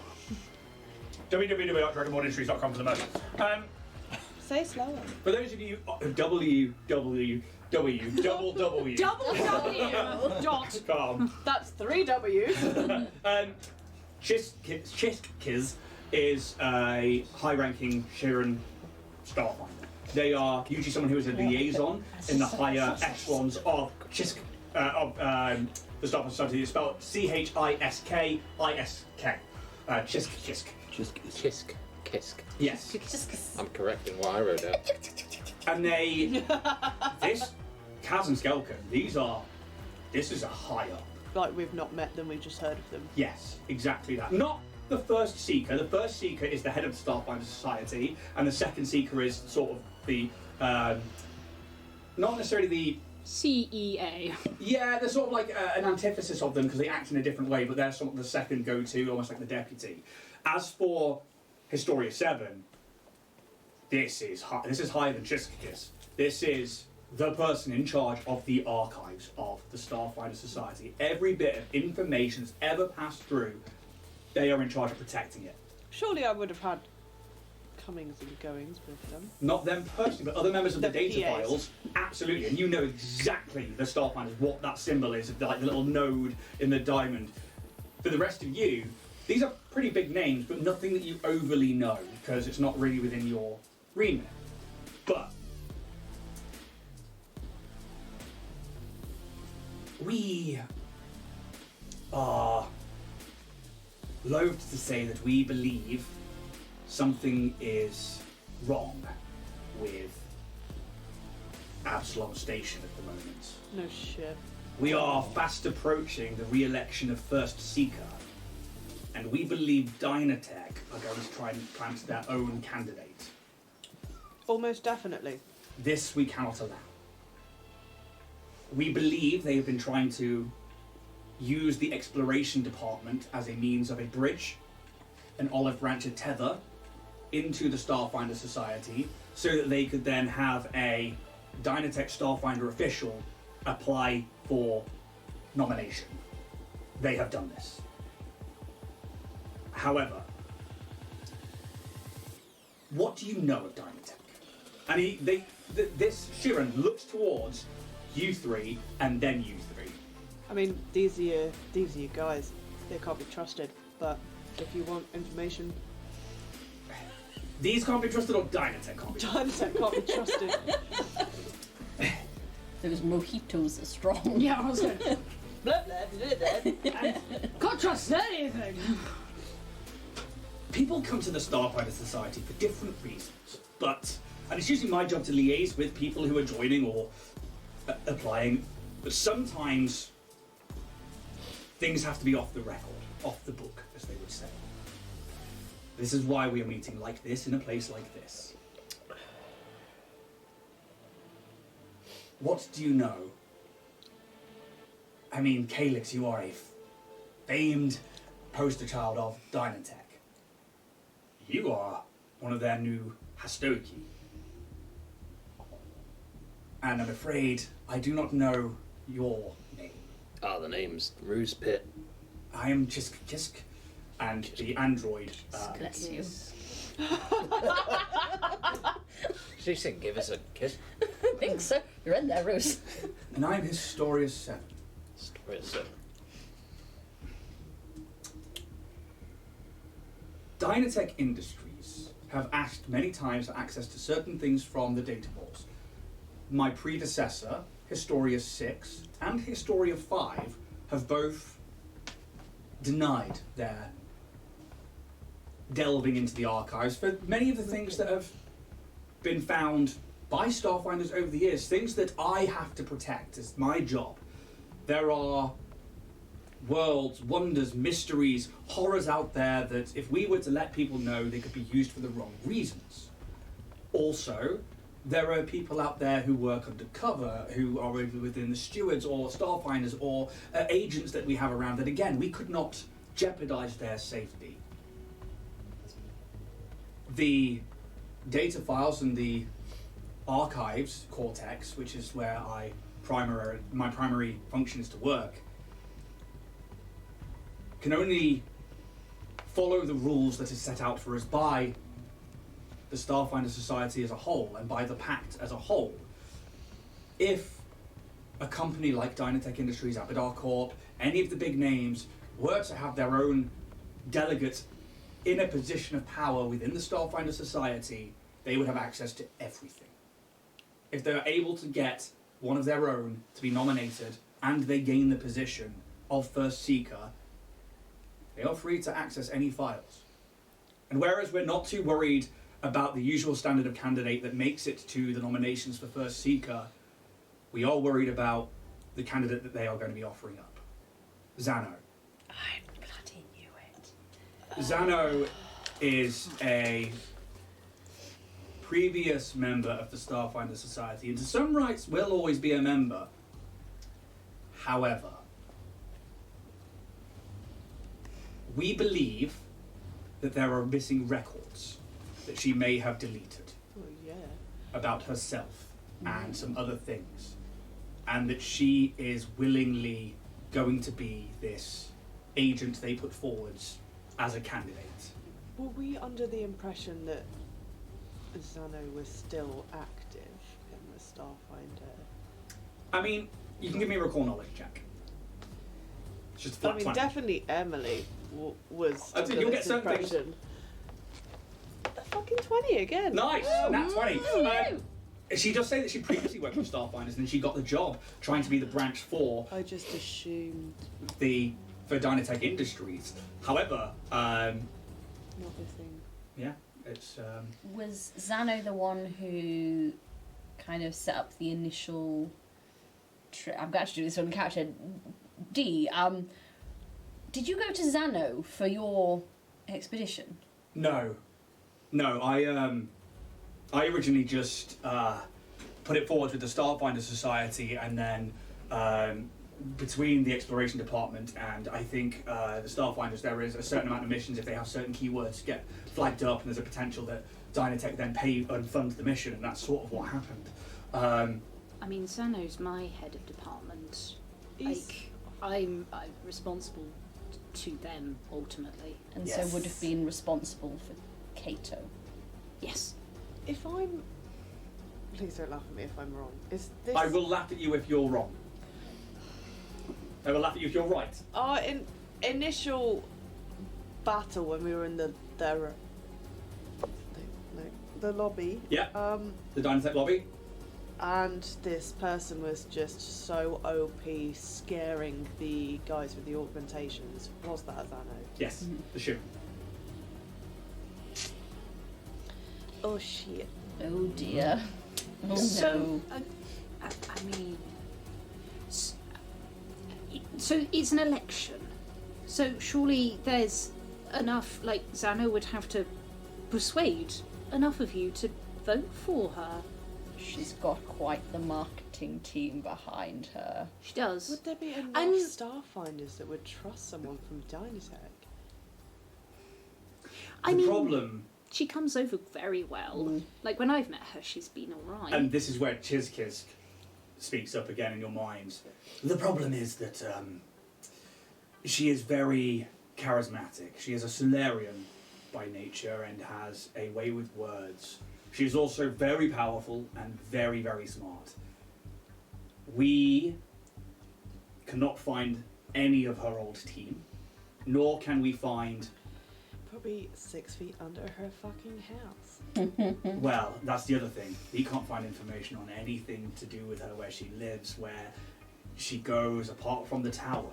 This is all missing. And then Historia 7 sparks up. Well, kid. It's such a mystery.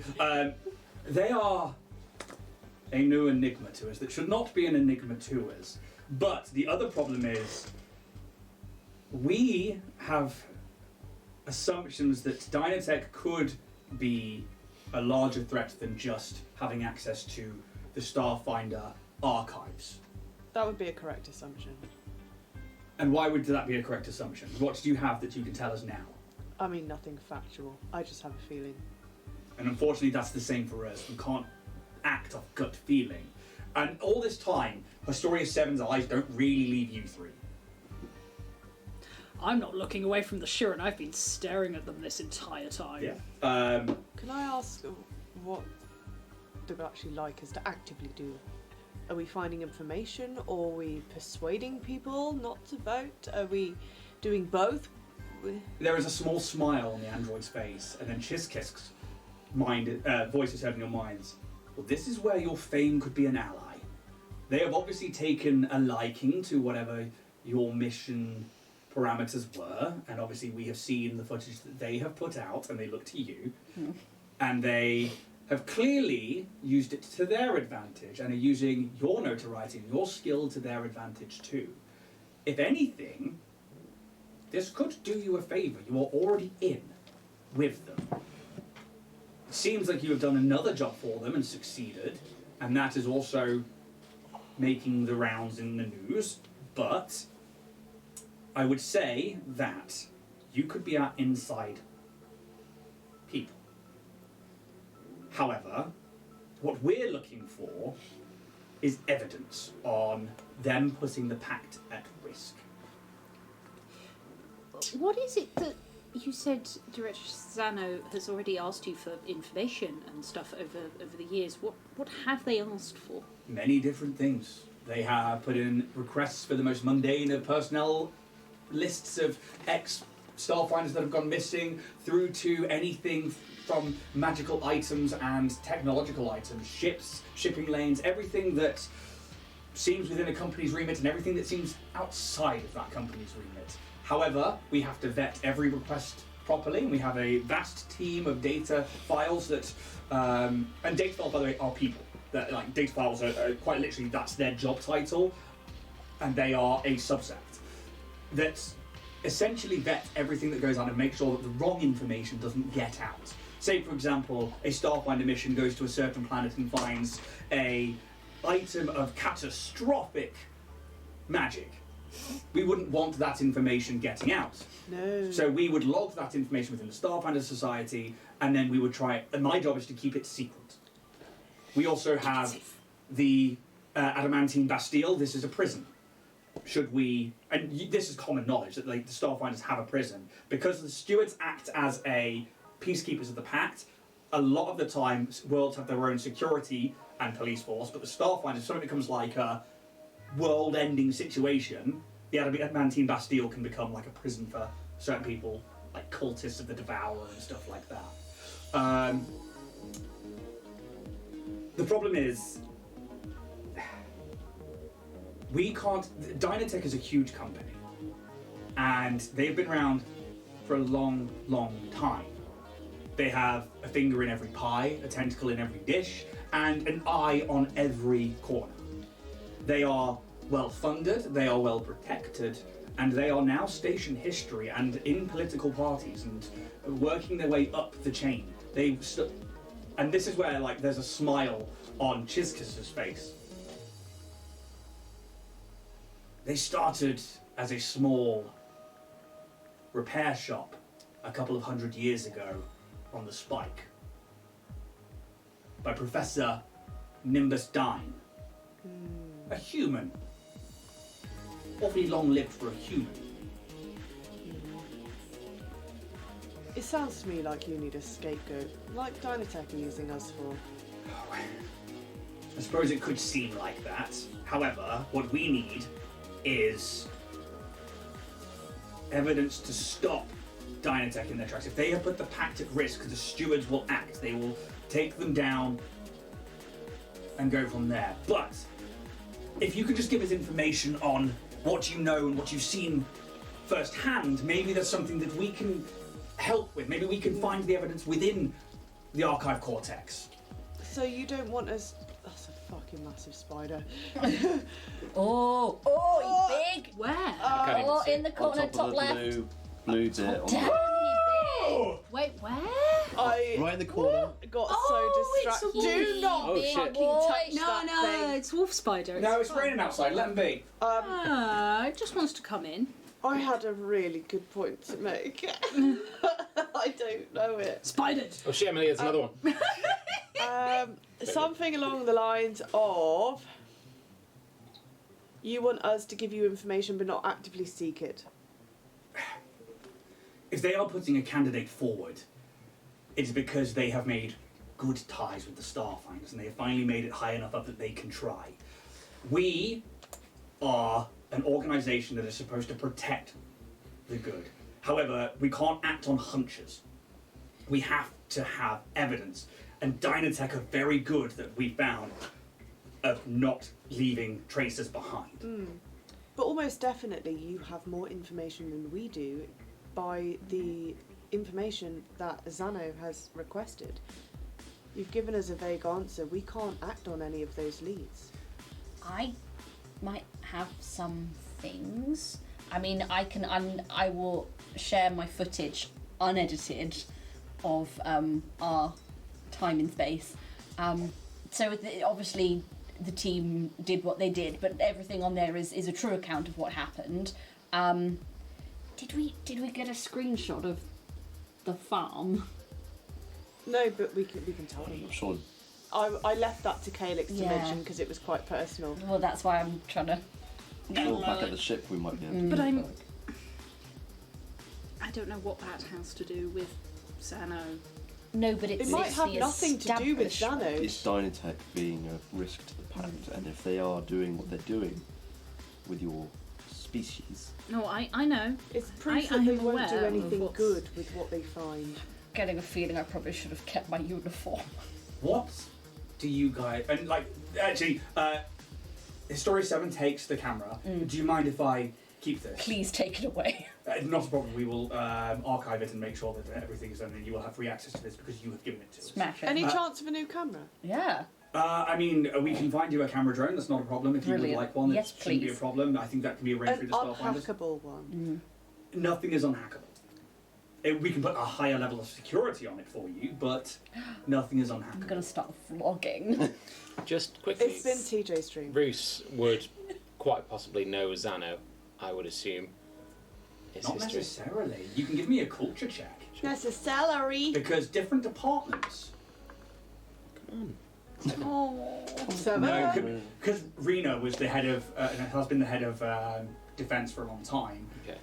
Xano, you may know the name in passing for head of the exploration department, but well, I got a hell of a story, but it's not evidence because I don't have any physical evidence apart from my scar on my back. But that's just my story. I mean, and Chiska's like, a story goes a long way, though. And then, if you tell us your story, we can probably find the right thread to pull. We can probably find where that evidence will be, and we can either set ourselves or yourselves on the right path. You mentioned a farm. I mean, I'll look to Calyx. I don't want to say the story for them. Don't have to, Calyx, if you don't want to. But I I want to know wouldn't more want first. But I mean, hey, we create silk. There's a lot of silk going around now. How best And to no create decimal. silk? Well, not that we can see. And that's what I'm worried. But I mean, like that. I don't know what exactly you're asking for. You're asking for evidence on Xano. Not necessarily Xano, we want the company. We know that Dynatech. Xano is their candidate for Starfinder first You secret trash election. Dynatech, you trash Xano. But, One of the Hostoki exploded today. go on. Bam Bam. When Bam Bam came back to the halls and the Hostoki Pines, you'd obviously know it. Lovely little complex. And Where yet- is it? Oh, it's in the free markets. End of the free markets, take a left. They look to each other. Thank you. And yeah, Bam Bam was all over the world. And like, I think TJ probably would have taken a picture of that, because interesting. There you go. Rancid. Chiska's just like, Oh no, it was very it's fresh. rather gruesome. What do you know of your homeworld, Kashoria? I mean, I know enough that I grew up there and that I. What do you know of it on the wider scape of the galaxy? Do you know where it lies, what territories it's in? I mean, Kimpire told me about oh my god, I can't remember what they're flipping called. She said, oops. What Kimpire's race? The Vesk? The Vesk. It's sort of on the edge of Vesk space. But it's not in Vesk space. It's not, but Nor is it in Pact World space. The planet Kosharia is in the Nis system. The Nis system itself is part of the Aslanti Star Empire. The Aslanti Star Empire seeks to destroy the Pact and the Vescaria. If they are taking resources from your planet under a trade pact, this could put the Pact at risk. The Pact is there to protect the planets of the systems, of everybody who signed the Pact. If they are doing something that puts the Pact at risk from an extrasolar activity and could bring the Atlantis Star Empire on the assault, that is a breach of the Pact. That is a good trail to follow. However, I'm assuming, since you've mentioned silk being everywhere and you've mentioned a farm, that they are farming the silk from your culture, your people, your being. it seems so. If this is... I'd like to point out Gavcon would not have mentioned this farm. Okay, I thought you were saying it. I don't know if It's a Kaz bit or late Jack. now. No, Kaz or Jack mentioned it, and I said that I wouldn't have said. I would have waited for Calix to say something. I don't know if it was Kaz or Jack. Either way, it's done now, and we've got that far into the conversation. Don't worry, yeah, I think I did say No, it. it's only because you kept pointing at me that I It's was because I could have swore you said. Yeah, I think either I way. said it, but you also said it. Either way, it doesn't matter. Look, we're not here to force you into this. This is not a do or die thing. You can walk away at any point, but you already have an inside perspective of the Dynatech workings and also a danger that they could possess. All we need is proof. Oh shit, they possess something. And Historia, please, if you have anything that we can use. Sure, I mean, how would I go about this? Would I tell them the story, like my backstory and like the security team or like the planet? That's up to you. If you think something's a threat to the Pact from being an extra solar being or entity or organization. So, sure, I'm gonna summarize it quickly. So, long story short, I was a security team DT-14, that's Dynatech 14. We were stationed on a planet and we found a load of dead bodies. Unexplained dead bodies. Nice. And there was something on this planet, some sort of entity, something. Anyway, shit went down.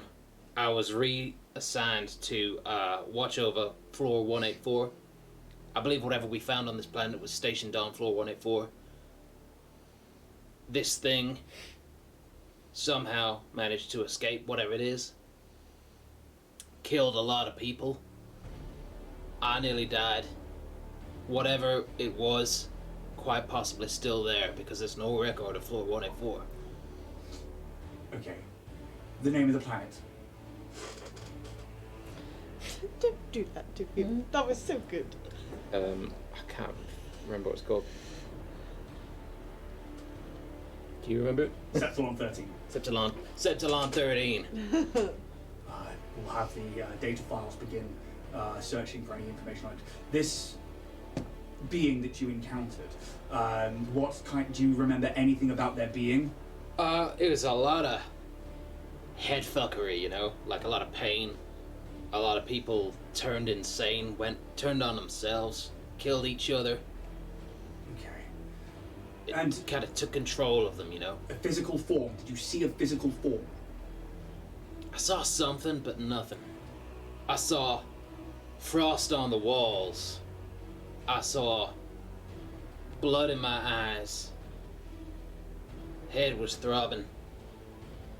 But I didn't see anything. Okay. And you made it off Sepsilon 13 with the entity? I might have to recall knowledge on you. That's fine, you can hit recall. Okay, tell you what, give me a recall knowledge check, and then... I'll Is that do just the a race. straight roll? That's 20! Oh, wait! The rest of the story. How please. much would you like me to reveal? Cool. Right, so, All of it. Bruce, your mission for... This is your story. DT-14, Dynatech Security Team 14, went out to Sepsilon 13 because there was a abandoned planet found. This planet was rich in natural resources. It was a planet that had like a lot of arcane ether about it. There used to be villages, towns, cities of like pre-technological advancement, so like high magic society, but yet there was nobody there. There was not a life sign on the planet, just the dead. And you had been researching, the researchers of your team had been researching, and you were on the security detail, and they found that one of them went missing. And you woke up in the morning, they were just gone. You don't know if it happened on the watch or if it was just they wandered off, but you ended up being able to track them. And you tracked them into the forest. But it seemed to take longer than it should have done, but then it was quicker than it should have done. And day turned to night, and everything just seemed to be out of whack. And you happened upon a clearing where you remember, and now that you're trying to recall it, this tower. And it's almost like thunder and lightning in your eyes again. As like you see the rain pouring heavily from a starry sky in the middle of the day. And the rain just pours down in this tower that stands thousands of feet tall that you should have seen from the village is now here and you didn't see it before. The next thing you remember is, and you'll have to give me if I don't remember the names, but your teammate just burst into bits of laughter. And then your commander runs across and whack! Shut up! And they stifle their laugh. I'm going to actually have to bring up your character sheet. Sure. Because the next bit's important. Will you shut up for 5 minutes? No, it's my job. Alex. Okay. Hope you don't mind doing this for me. I am absolutely fine doing it. It's not a problem. I forget my stuff all the time. Yeah. Shut the fuck up! Came the whispered command from Commander Talarius Tup. This Kasathan male. Erod looks towards you, still confused, laughing. Sorry. But they're laughing in a place that they shouldn't be laughing. You guys are a professional team. But this constant grin remains at the corner of their mouth, still slightly curled, unnaturally. Roos, you look to the others and you notice they all have the same smile on their faces, yet they've not seemed to notice themselves. There's an old wooden door to the tower. It's already decayed enough that a small push would have knocked it over, and yet you found it smashed and strewn about the room. Each of the little pieces telling of how something powerful has breached this tower. Poe, the person who's gone missing, tracks lead inside. Floor by floor, room by room, DT-14, the team sweep through, clearing each individually, finding old libraries of pre-gap books, alchemical labs, chambers and unknown items and magics, until they arrived, somehow, it's a blur, at the top of the tower. Yet, they were no longer inside a room whose walls were stone. The endless darkness and clouds of purple and blues, not unlike the drift, stretch out endlessly from the platform that you are now on. Your mind races again, and you are just thrown forward in this room in time. You're not sure if you are remembering things correctly as it all comes forward. You couldn't comprehend the enormity of the endless void all around you now. Broken pillars that must have once held the now missing roof to this chamber, platform, the circle of stone you now stand upon.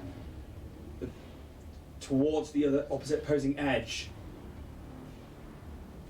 there's a stone chair, a throne, and a mummified corpse, long dead, sat in it. In front of this chair, on their knees but facing towards you all, Poe, their eyes wide, a cackling mad smile as she draws a pistol and takes a shot towards the team, and the team spring into action. The next moment again, red in your eyes, you can just as blood fills your vision. You remember your position has changed. You're pulling back Erod behind a pillar. His face is half burnt and showing the skull, and his eyeball drips from its socket, a liquid mush. You pat out the feathers on your arm, and you peer around to see Poe's crucifix position hovering in the air. No longer laughing, the head lolled back further than any human head should go. Energies of greens and blues pouring from a very aura and up into the body of the same crucifix position, but head straight up, eyes glowing blue. That same body, that mummy from the chair. All the essence that was Poe being sucked into them.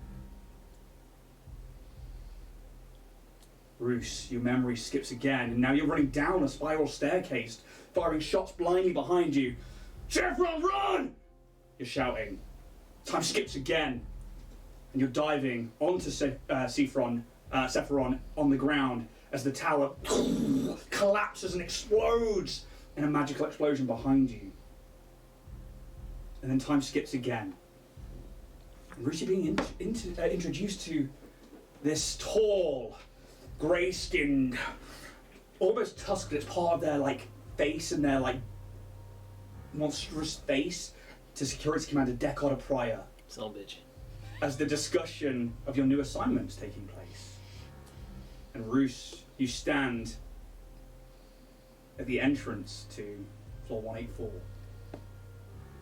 And after a few moments, your vision skips again. It seems more calm and serene, but that feeling never really leaves you of the madness. You feel like it's just always waiting, like it's always there. You look down to right-hand side as this smiling Lashunta face. It's gonna be alright, Bruce. Not much happens here. Is low, checks their equipment, and just smiles.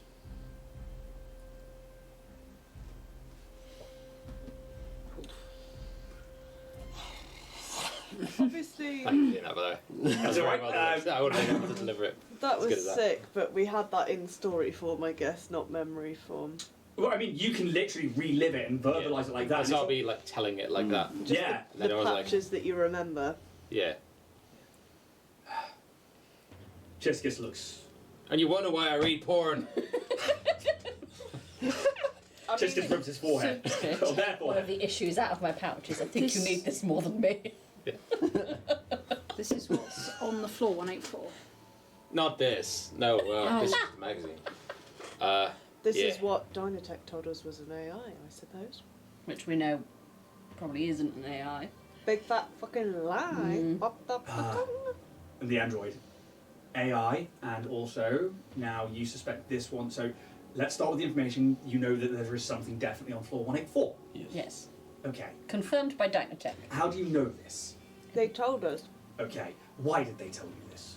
because they granted us access to clear it. They're recalling their security team now if we did something for them. Okay, and this will be the job that you did for Rena Constantine. Yeah. Recalling their security teams from where? I don't know if they said. Did they say? Yes. Can I Place. recall? Stage whispers. From Kashuria, from my home planet. Yes. And the android looks to you. If they are bringing forces back from Kashoria, then there is potentially an opening there to pay a visit to your homeworld, Calyx. And potentially, you don't need an invite to go home, surely. That's true. However, floor 184, they're going to let you just walk in there, and there is this entity there. Yeah, I'm sure they're fully expecting us to die, but I guess they're thinking we're disposable. Please don't go there without help. As for yourself, that is a horrific event. That ain't even the end of it. Please go on, if you have more. Could I shall I read what the rest? It's up to you how you want to deliver it, really. Yeah. Because I'm trying to envisage how I would do it without. I'd have to read it. Get But some do it. smoke out. Oh yeah, I could do that. Hang on a minute, let me just get my pages. For fuck's sake, iPad. As for, I mean, we don't know what this entity is without, unfortunately, finding out what it is. No, Either we do that by meeting the thing, or we have to do research into Septilon 13. However, I imagine that I will have to pull up navigational charts and stuff, but if, like everything else that Dynatech has touched has gone missing from the archives, I imagine that will be hard. And there is almost like a frustrated smile to the android's face. Can I ask them if they've heard of this? I keep forgetting the name of it because I'm not right. Dominion of Black. Dominion of Black. You absolutely can ask them that. Yes, the Dominion of Black are a cult-like sect of the Church of Acturn. There was a more following for the Dark Gods with that planet. It erupted into a civil war where one side was the Dominion of Black and the not-so godlike demigods.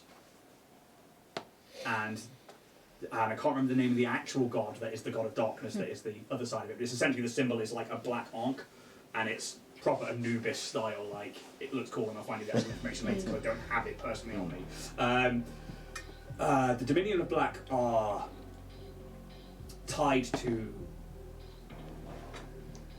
many horrors as well as many interesting anomalies within the galaxy. The Starfinder Society has come across them several times and has usually ended up in some kind of engagement against them. This is usually done on a team basis or depending on the parameters of what the Starfinders themselves were looking for or adventuring for, really. However, when Acturn was in this civil war, the Dominion of Black managed to breach through, and creatures like Nahildirs or brain collectors, and also other things from other galaxies that we know not of, and beyond the void of what we call the Great Tapestry, is kind of where everything stems from. It's a realm of magic and pain and darkness where your worst nightmares may come into fruition. It's where a lot of monstrosities are said to have been originally bred from, and the Dominion of Black are part of that. Cassie Cato was part of this. Interesting. Obviously, the official story is that Cato died and you couldn't save her in time. I presume that that is not the case, and that It's all in the camera. Yeah, you zoomed in on the pauldron, right? Yeah, no, it's all there. It's all And filmed. Dynatech know this. And what was on the pauldron that you seem to be? The Dominion of Black The symbol, the yeah. Moor thing. Ah, the drowned one, yes. Yes, that's the one. Calyx, you look like you have a question. This is more like I suppose, a culture check potentially. Sure. Anything linking what may be sitting on floor 184 to a dark tapestry. I mean, yeah, that sounds like a mysticism check to me. Nearly. I Nearly. rolled over from a 20, didn't I? I saw it from here. Did. That is 17. I mean, there are so many potential things, but what Rousseau's described was a humanoid. Somebody bipedal, 2 arms, 2 legs, mummified. They were probably a race not unlike human or elves or something along those lines, like the standard kind of core races of the Pact Worlds. However, magic leaves imprints, and when those imprints are more leaning towards the darker side of things, that's when the undead start to come into things. And much like Eox, this planet within the Pact Worlds themselves, Eox is a planet of undead. There was a huge disaster there that caused basically a mass amount of radiation where the Elibrians, who were this race that were originally there, essentially had to turn to undeath in order to survive. This then bred the corpse fleet, and they were like, well, if we're dead, we may as well kill everything, and then everything's in our boat, superior race. But then the Best came in, and there was the war with the Best, it's called the Silent Wars, and the Eox eventually signed a pact. So, thinking about that with that, yes, there is something undead about it, but the images that Roos says about the roiling blues and purples and the drift, and then you think back to the encounter with the Drift Dead. People that die in the Drift seem to pick up powers and abilities, or be turned in a way that is really not that nice. They become incorporeal, and they become this horrific visage of their former self. But what happens if an undead goes there? They become alive? Maybe there's something in that. I'm not saying any of this, by the way. That's fine. I mean, this is all, again, a lot to go on, but we still need that hard evidence. The thing that Oh, I'm And gonna what go are you back going to to do? work, haven't I? Go public. If we can take this to the Cinders Guild, who is in charge of Absolom Station, if we can take it to the politicians and to the law officials, the stewards have to get involved. If the stewards get involved, they will stop them. The stewards are the most powerful peacekeepers in the galaxy, and if you put the pact at risk, They are there for that specific reason.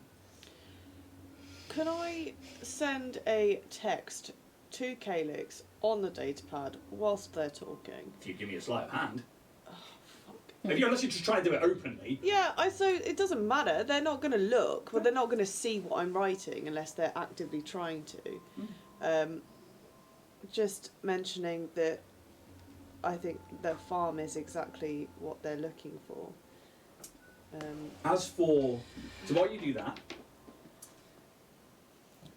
it's going to take a lot. And I know it's a lot to ask. And then Chiska's trying to... And you do have every right to walk away. You don't have to jeopardize your lives or your reputations, but the fact that you have the inn, the fact that, you have this notoriety, if you're walking down the street and you are their poster children, they're not going to outwardly send somebody after you. However, it also benefits that if you need to be somewhere else, and they look to D. If you need to be back on Demalco, D, and he smiles at you, and if you need to go to Kashoria,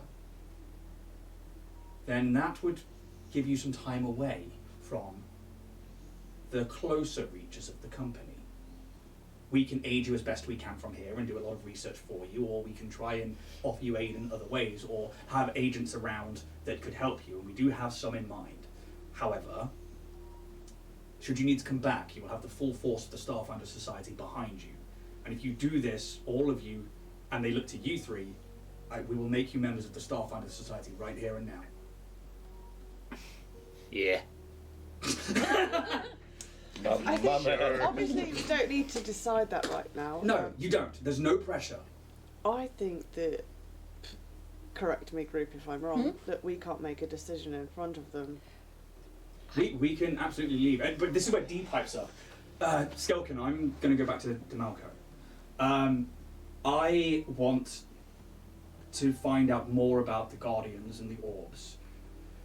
If what we found could put the station at risk, or is an extra, the entity or anything is an extrasolar problem, then we need to let them know. What if, whatever they do, awaken something like the Colossi again, but here, where the Starstone reactor is? We can't have that. Oh, but what if we need those orbs? What? We don't know. So I'm going to go back. I don't believe for 1 second they'd give us the orb. I don't either. And Chiskisk and Historia 7 nod.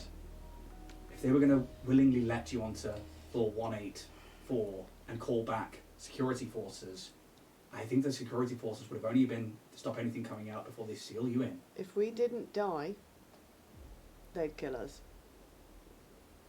Again, hunches, but I agree. The problem is, and D's like, it doesn't matter, I'm going home, and before I can find something out, then maybe he'll message us, but for now, if I find something, I can let you know, and maybe we can find a way to stop whatever happened with the awakening on our home planet happen again here within Galarion system. Maybe we can find a way to reverse it. Maybe there's something there with these orbs. I don't know, but it's surely there's got to be something. Yeah, please let me know. And he smiles, and the Starfinders, Jessica here, is going to help us out too. They've been really helpful, and I trust Historia 7, and I trust Chiskisk. I'm worried that other members of the Starfinders may also be in Xano's pocket and in Dynatek's pocket, but that will be for us to find out at election time. That's why we have to act now, before they get their hands on everything else. How long have we got till election time? Maybe 2 months. We can hold it off with bureaucracy for a little while, but unfortunately a vote of no confidence has been called on the first Seeker. And unfortunately there has to be a vote to either replace them or keep them in power. Would we have voted on that? Every Starfinder will have a vote. But it won't be until it happens. The first Seeker is Lazwari Alisbo. She's a human Azwari Alizba. Yes, I will make sure I bring it up properly, and so that I can tell you who it is. The question is, which thread to pull first? I don't think we can run into the tower and easily find information on floor 184, but I definitely think if they have one of these these Guardian orbs there, that needs to be seen to, but also whatever's in there does need to be stopped. As for Kashoria, I mean, it's a good place to start an investigation. It's your home. You're allowed to go home. Enough. I understand. I get it. Very well. And I actually get up and leave. Okay. And I'm out. I am literally going out of the node, and I'm off. Where are you going? Probably to the top of Absolom Station. Okay. Thank you. I also really need a piece. The Hostoki. Felix takes 10 minutes to walk out. The Hostoki. We don't know anything about you. Well, we know a little bit more now. Well, about me anyway. There are at least two of us, maybe more. I'm trying to work that out. Might be a little different than most of the others. I should have got a sample of Bam Bam, really, thinking back on it. Oh well. We know for definite that I at least am not, definitively not AI. I am sentient. I am a being. And they look to each other, and Chiskis, in a mind, says, well, you must be more than a machine or a tool, because I can make contact with you. However, Historia 7, if you would allow us to analyse you, it would be the first contact we'd have with yourself and your kind. And I can probably send you over the scan that I've already done, if that's enough. Mr. Umbra, that would be fantastic. Kaz is very talented. Umbra twice. It depends what Given you Kaz. I'm getting used to this, Mr. Umbra. If that is fine, it means that we can analyse your genetic makeup and work Please out do. whether or not you are what they say you are, or whether or not you are, in fact, something greater. And Oh, I would yeah. very much like those results, please. I would like to be something great. Well, if we I can... know I'm great. What do you know of the history of androids? And she smiles. What do I know about the history Why of don't you roll me a androids? culture check? Is that lowered in any way because of my theme or not? It's general station knowledge, really, to be honest. In that case, So it's just standard, it's not standard corporate. culture. That's a natural 1 for a 7. New blood in you. Yeah. Hi, baby. The androids, my people, have fought for their individuality. They have fought for their citizenship. Years ago, we were nothing more than tools, made by people who needed something to get by. Yet, we grew sentience and a soul. We had it all along. We were just told otherwise.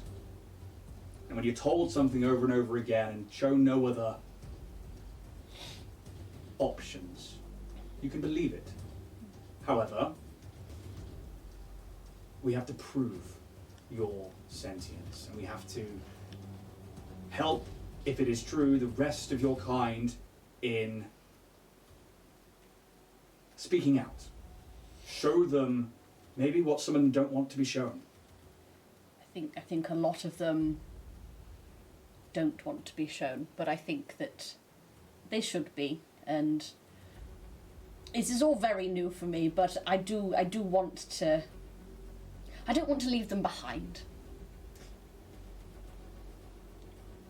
Do you feel that should your absence from the company begin, that they would have a way of tracking you? Possibly. Maybe. I mean, I am property, so I expect I've probably got a microchip or something. But nothing yielded on the scans. No, there's nothing. Not a single bit of cybernetics or anything. Sometimes words can be enough to put somebody down or in their place. Sometimes telling somebody something and having them believe it can be enough to keep them in one place.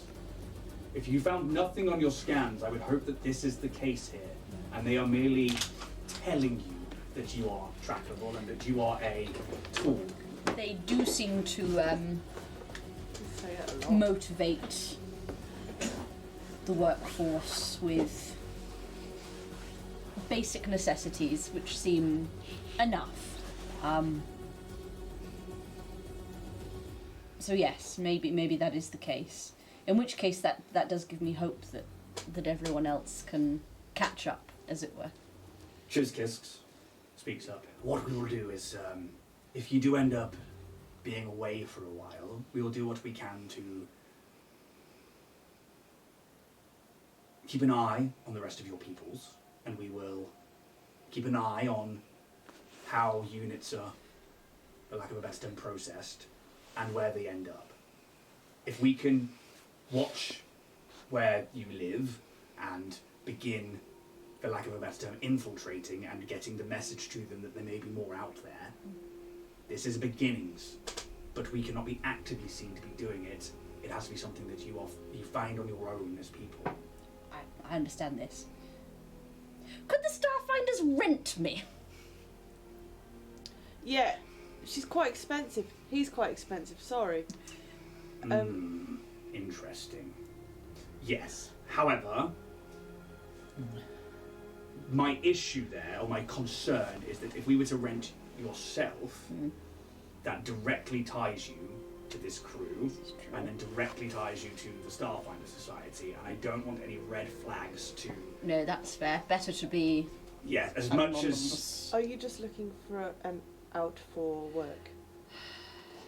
I think we have to go the HR route for that, sadly. Fuck HR. I know. But to be fair, if we are looking for information, if we are looking for proof, as much as I hate it, I might be in a position to get access to things if it's viewed harmless, which means I will have to play the game a little. But also, isn't TJ proof of Dynatech selling sentient beings? That's surely got to break some kind of fucking rule. Yes, it does, if we can prove the sentience. If we Can't you prove it? Well, yes, with TJ. TJ's talking here with feelings and emotions, and with, they have to fight their cause, and we will do whatever we can to give you that voice. But it has to be more than just them. We can prove that they are an organism scientifically, but an organism Even can one. be genetically modified. If they are genetically modified, but they don't have what we would call higher sentience, then they are no more than a pet or a tool, unfortunately. What we need is to know if the rest of their people are willing to speak out for themselves. If we can spark that beginnings of life behind the eyes, then we've got a damn good fight on our hands. I reckon I can turn Willy because he's already turned his tie into a bolo, so, personality. And these on are the first charts. signs. Many androids in our history who started the android abolitionist front had little quirks, little things that weren't in their programming, little things to notice and to really cling on to. Find those traits, find them and let them bloom. This will tell them there is more. Do you think Bam was... I'm wondering if Bam Bam was... Because I knew of Bam Bam, didn't I? In passing, yeah. Yeah. Did Bam Bam have, did he tie his tie differently? Did he wear his blazer around his waist? Bam Bam be like Bam Bam. Did he Bam have Bam mohawk? likes, being quite Bammy guy. Yeah, it's more a case that he was quite buoyant in personality and was more a bit kind of like, That he had one. yeah, very more eccentric. A little bit more like, they really like going, this is new, and then like banging on things and stuff like that, and probably gave themselves the name Bam Bam because of that. Honestly, like on the. You always knew when Bam Bam was on the train because the briefcase would be going all the way and all the way back. Creativity is a beautiful and amazing trait to have. Very soulful trait to have. A lot of us work in marketing. Like, Yes. Marketing can be an algorithm. it can be. I mean, I think I've probably seen it more. Yeah, to be fair, I did often go off of what I was meant to be doing. So, Look, we're not going to stay around for too long. We're going to make sure that Dara's Day gets off where he needs to be as soon as possible and safely. And for the rest of you, I can only put this offer out there. We cannot make you do it. We cannot make you take this job on. But if you do, you could be saving more than just the lives of your friends and family or the lives of people on the station. This could be greater than that. You could be saving the Starfinder Society and your own homeworlds.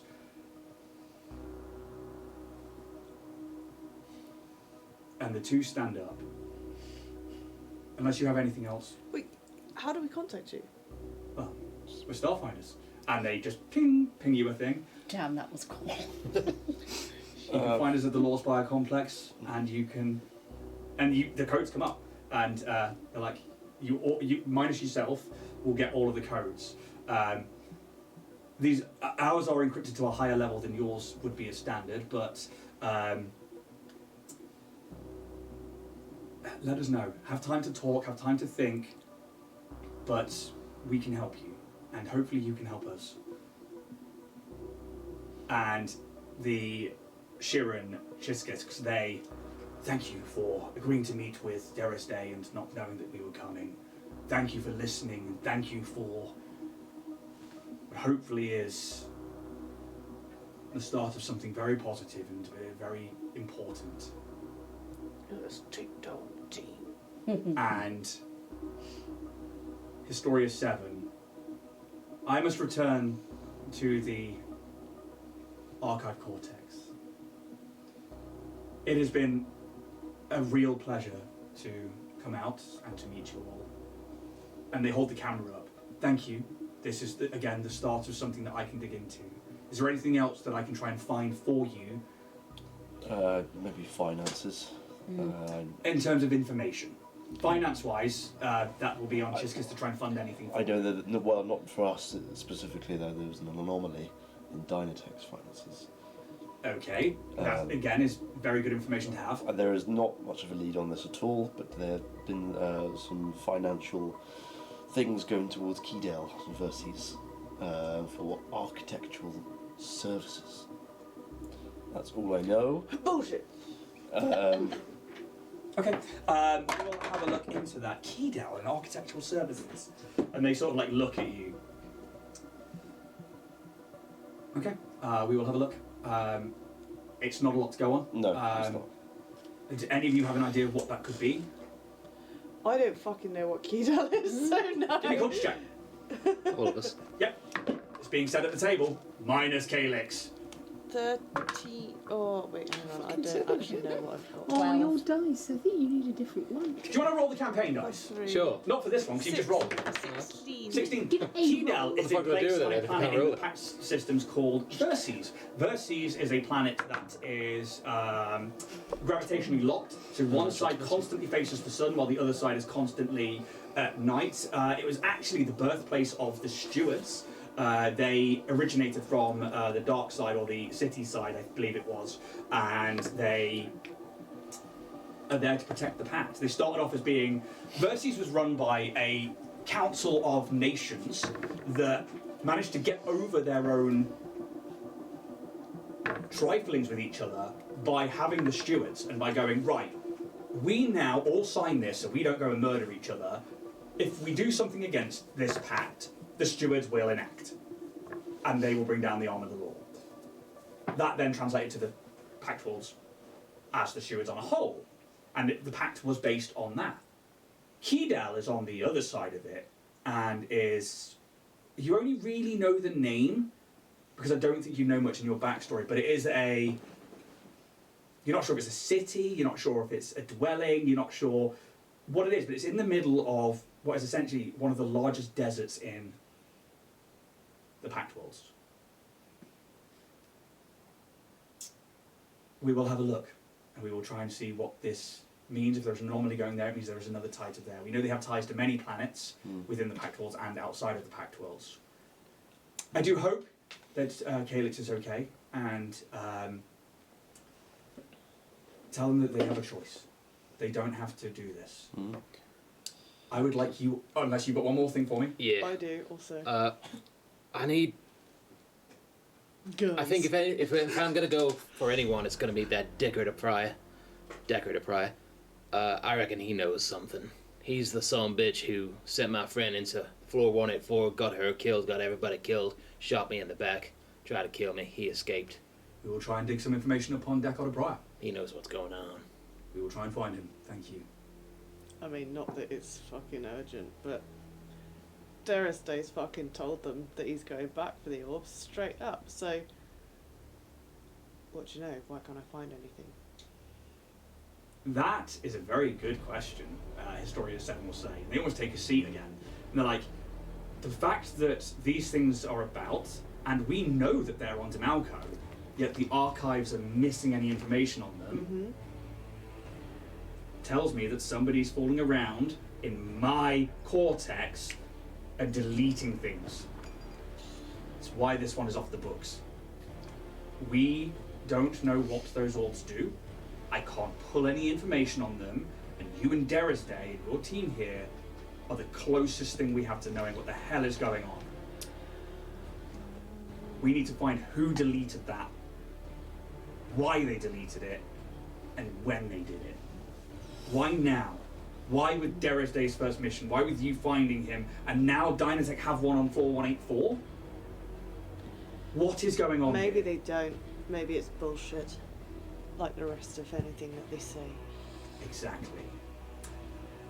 The rest of you are done here tonight, and I need you to leave the table. Oh. I would like you to stay, please. Oh no. Like, or just Calyx stay. Just Calyx is Oh staying, please. no. And the last 10 minutes I'm going to spend with you. I'm No. gonna do my very best not to make a racket but we trying to get on my can't shit. have Yeah, it. It'll live take stream. ages. You can come back up in 10 minutes when the Okay. stream closes, 10 minutes. and I will send you a text. Go to the house, go do what you need to do. Okay. Oh no. Gaelic dies. Here, have the dice my back. llamas don't Sure you fit don't in wanna roll my that one? sleeves. I'm alright. Could be some history in it. Oh, I've got my one. You sure? I vaguely trust this gold one. This is so difficult when I leave anywhere quickly. I know. My llamas don't fit in You're my fine, sleeves. you're fine. We've got some time. The podcast listeners, I am telling everybody, apart from Tamsin, Calyx to leave the table. I would like some what? And yeah, you guys can watch it when you get back. But for now, I don't really want you to know what's going on. For now, live. You can all sit on the sofa in the living room and watch. Oh, there's an awesome dog over there. A little Can I pet that down? We're going. Get out of here, you scamps! I'll see you back in the house. Yeah, Get the car. We'll just come back up from a bit later. Please close the door behind you, Steph. Please. It's so cold out there. You guys love splitting the party. Oh god, we really did. Well, You I don't really know. I wander off all the Fucking time. do.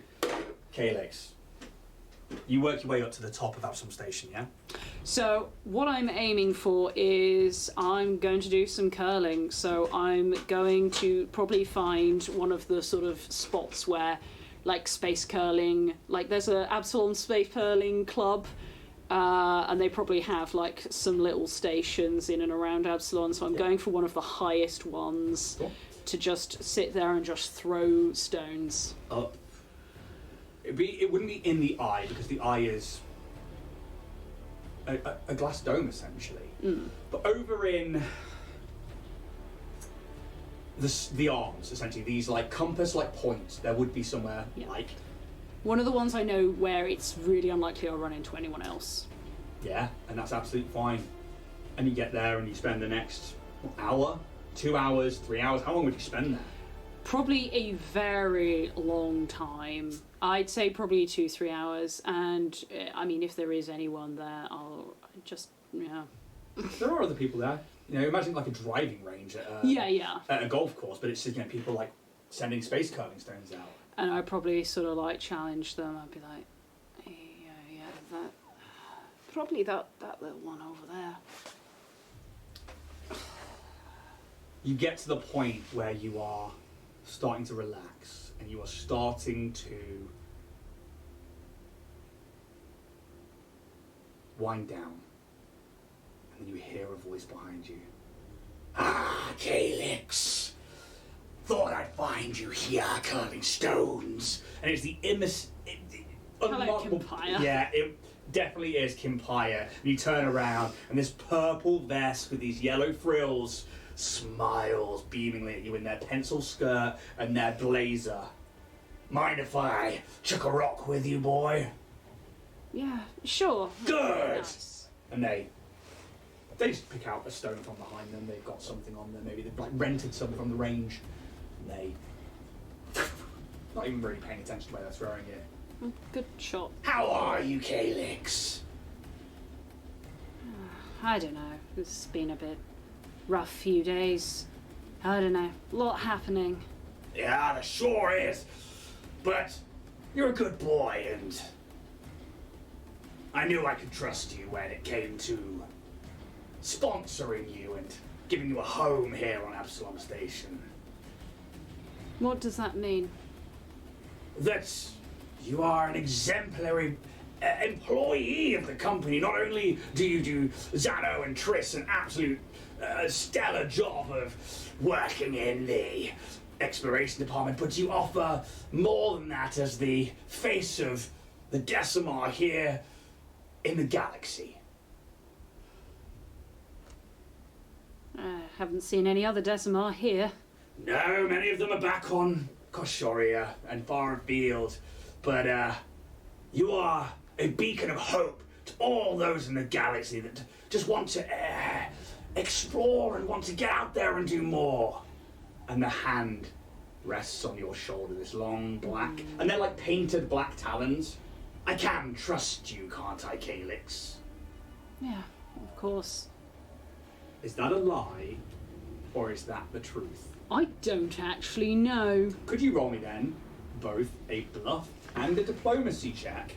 Because I don't think even Calyx knows right so now. We're gonna roll both. So I'll go diplomacy as it's the first one I'm looking at.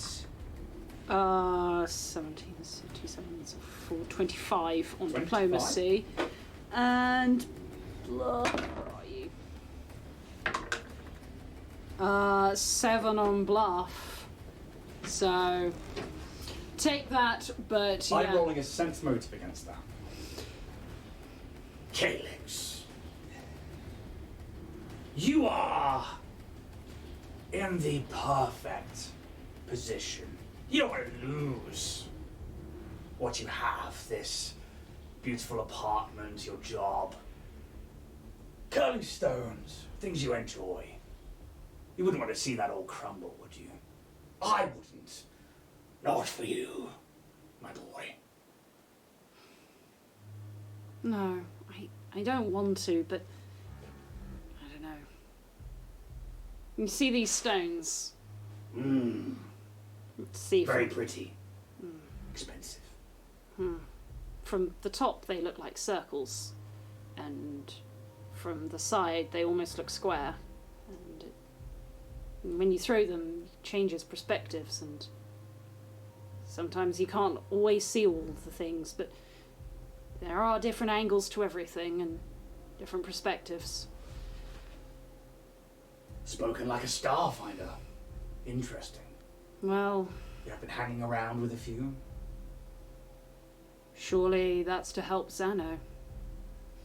Could be different department, I wouldn't know. But I'm sure you do.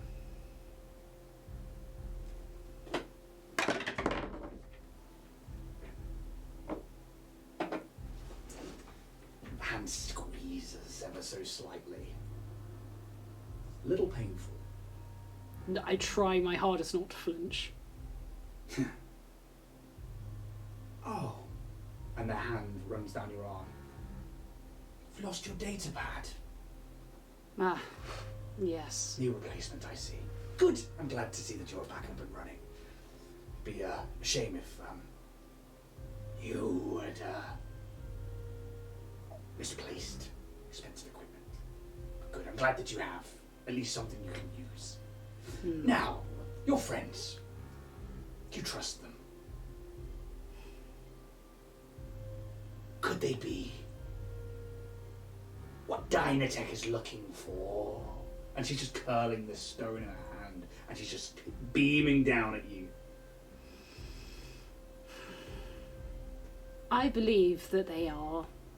I believe that they can be. But are they like you? Are they the face of a company? Can they be something greater than they are? Well, maybe not all of them as faces, but information certainly. Yes. Good. And that's what exploration is information, right? Information is power. Information. And this one goes, is power. Calyx. We are in a position where we can build a future perfect. We can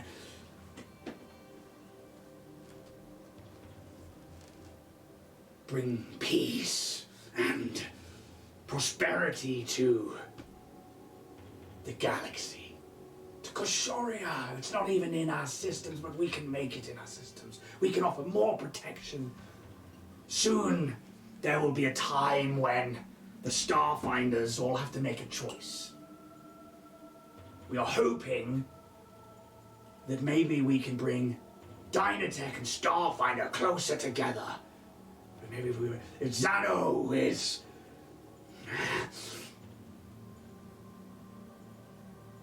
made first seeker in the next election, would you help us?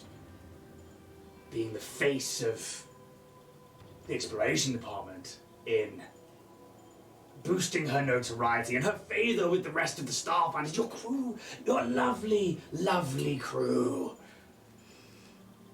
I mean, I would like to help Xano.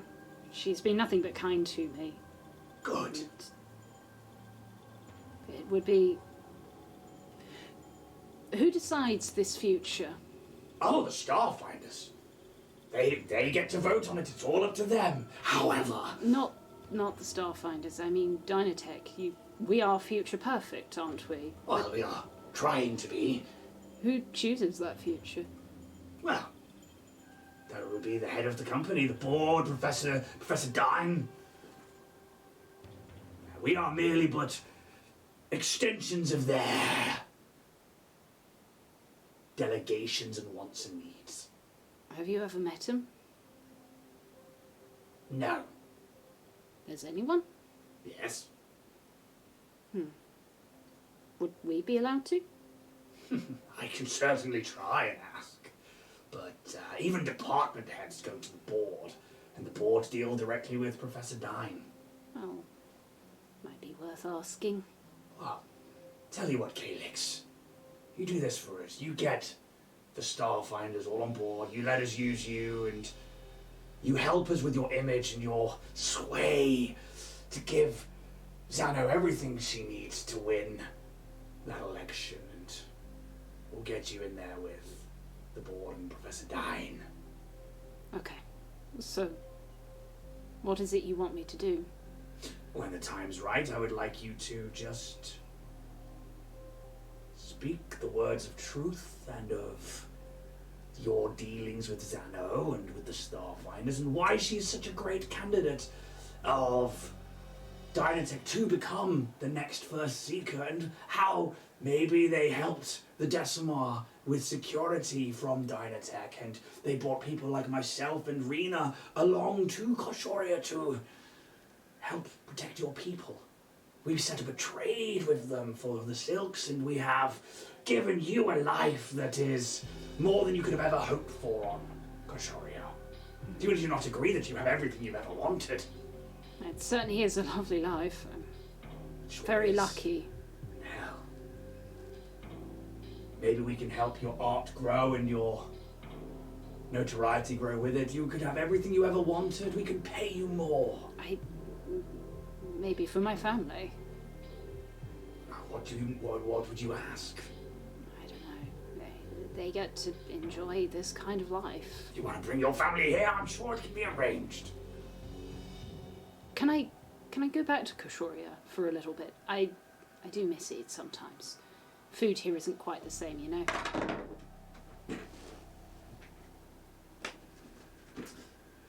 Why, of course.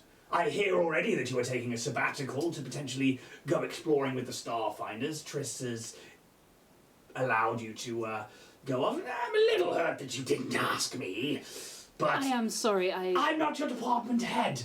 Calyx, and the hand releases from your shoulder. It's been holding this entire time. And it releases. I'm not your department head. You merely do not need to ask, but I thought maybe we were friends. I thought I'd bring you back a surprise, maybe, from my travels. Oh, I would love that. If you're wanting information on the Starfinders, surely having me there is better. I agree. And they produce a data pad from behind them. Well, you can't walk around in scrap all day long. A gift. They'll notice.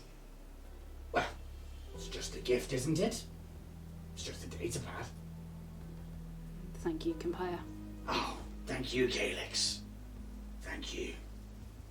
And we're going to close the stream there. Thank you, everybody who is watching on Twitch. And thank you to everybody who is watching in the future on YouTube. I hope you all have a fantastic week. And I hope those dice gods are forever in your favour. I know that the other guys will say goodbye. But from me and Tamsin... Hi! I just wanted to cast stones. Yeah, you did. Yeah, I did. See you later, guys. Bye! Take it easy.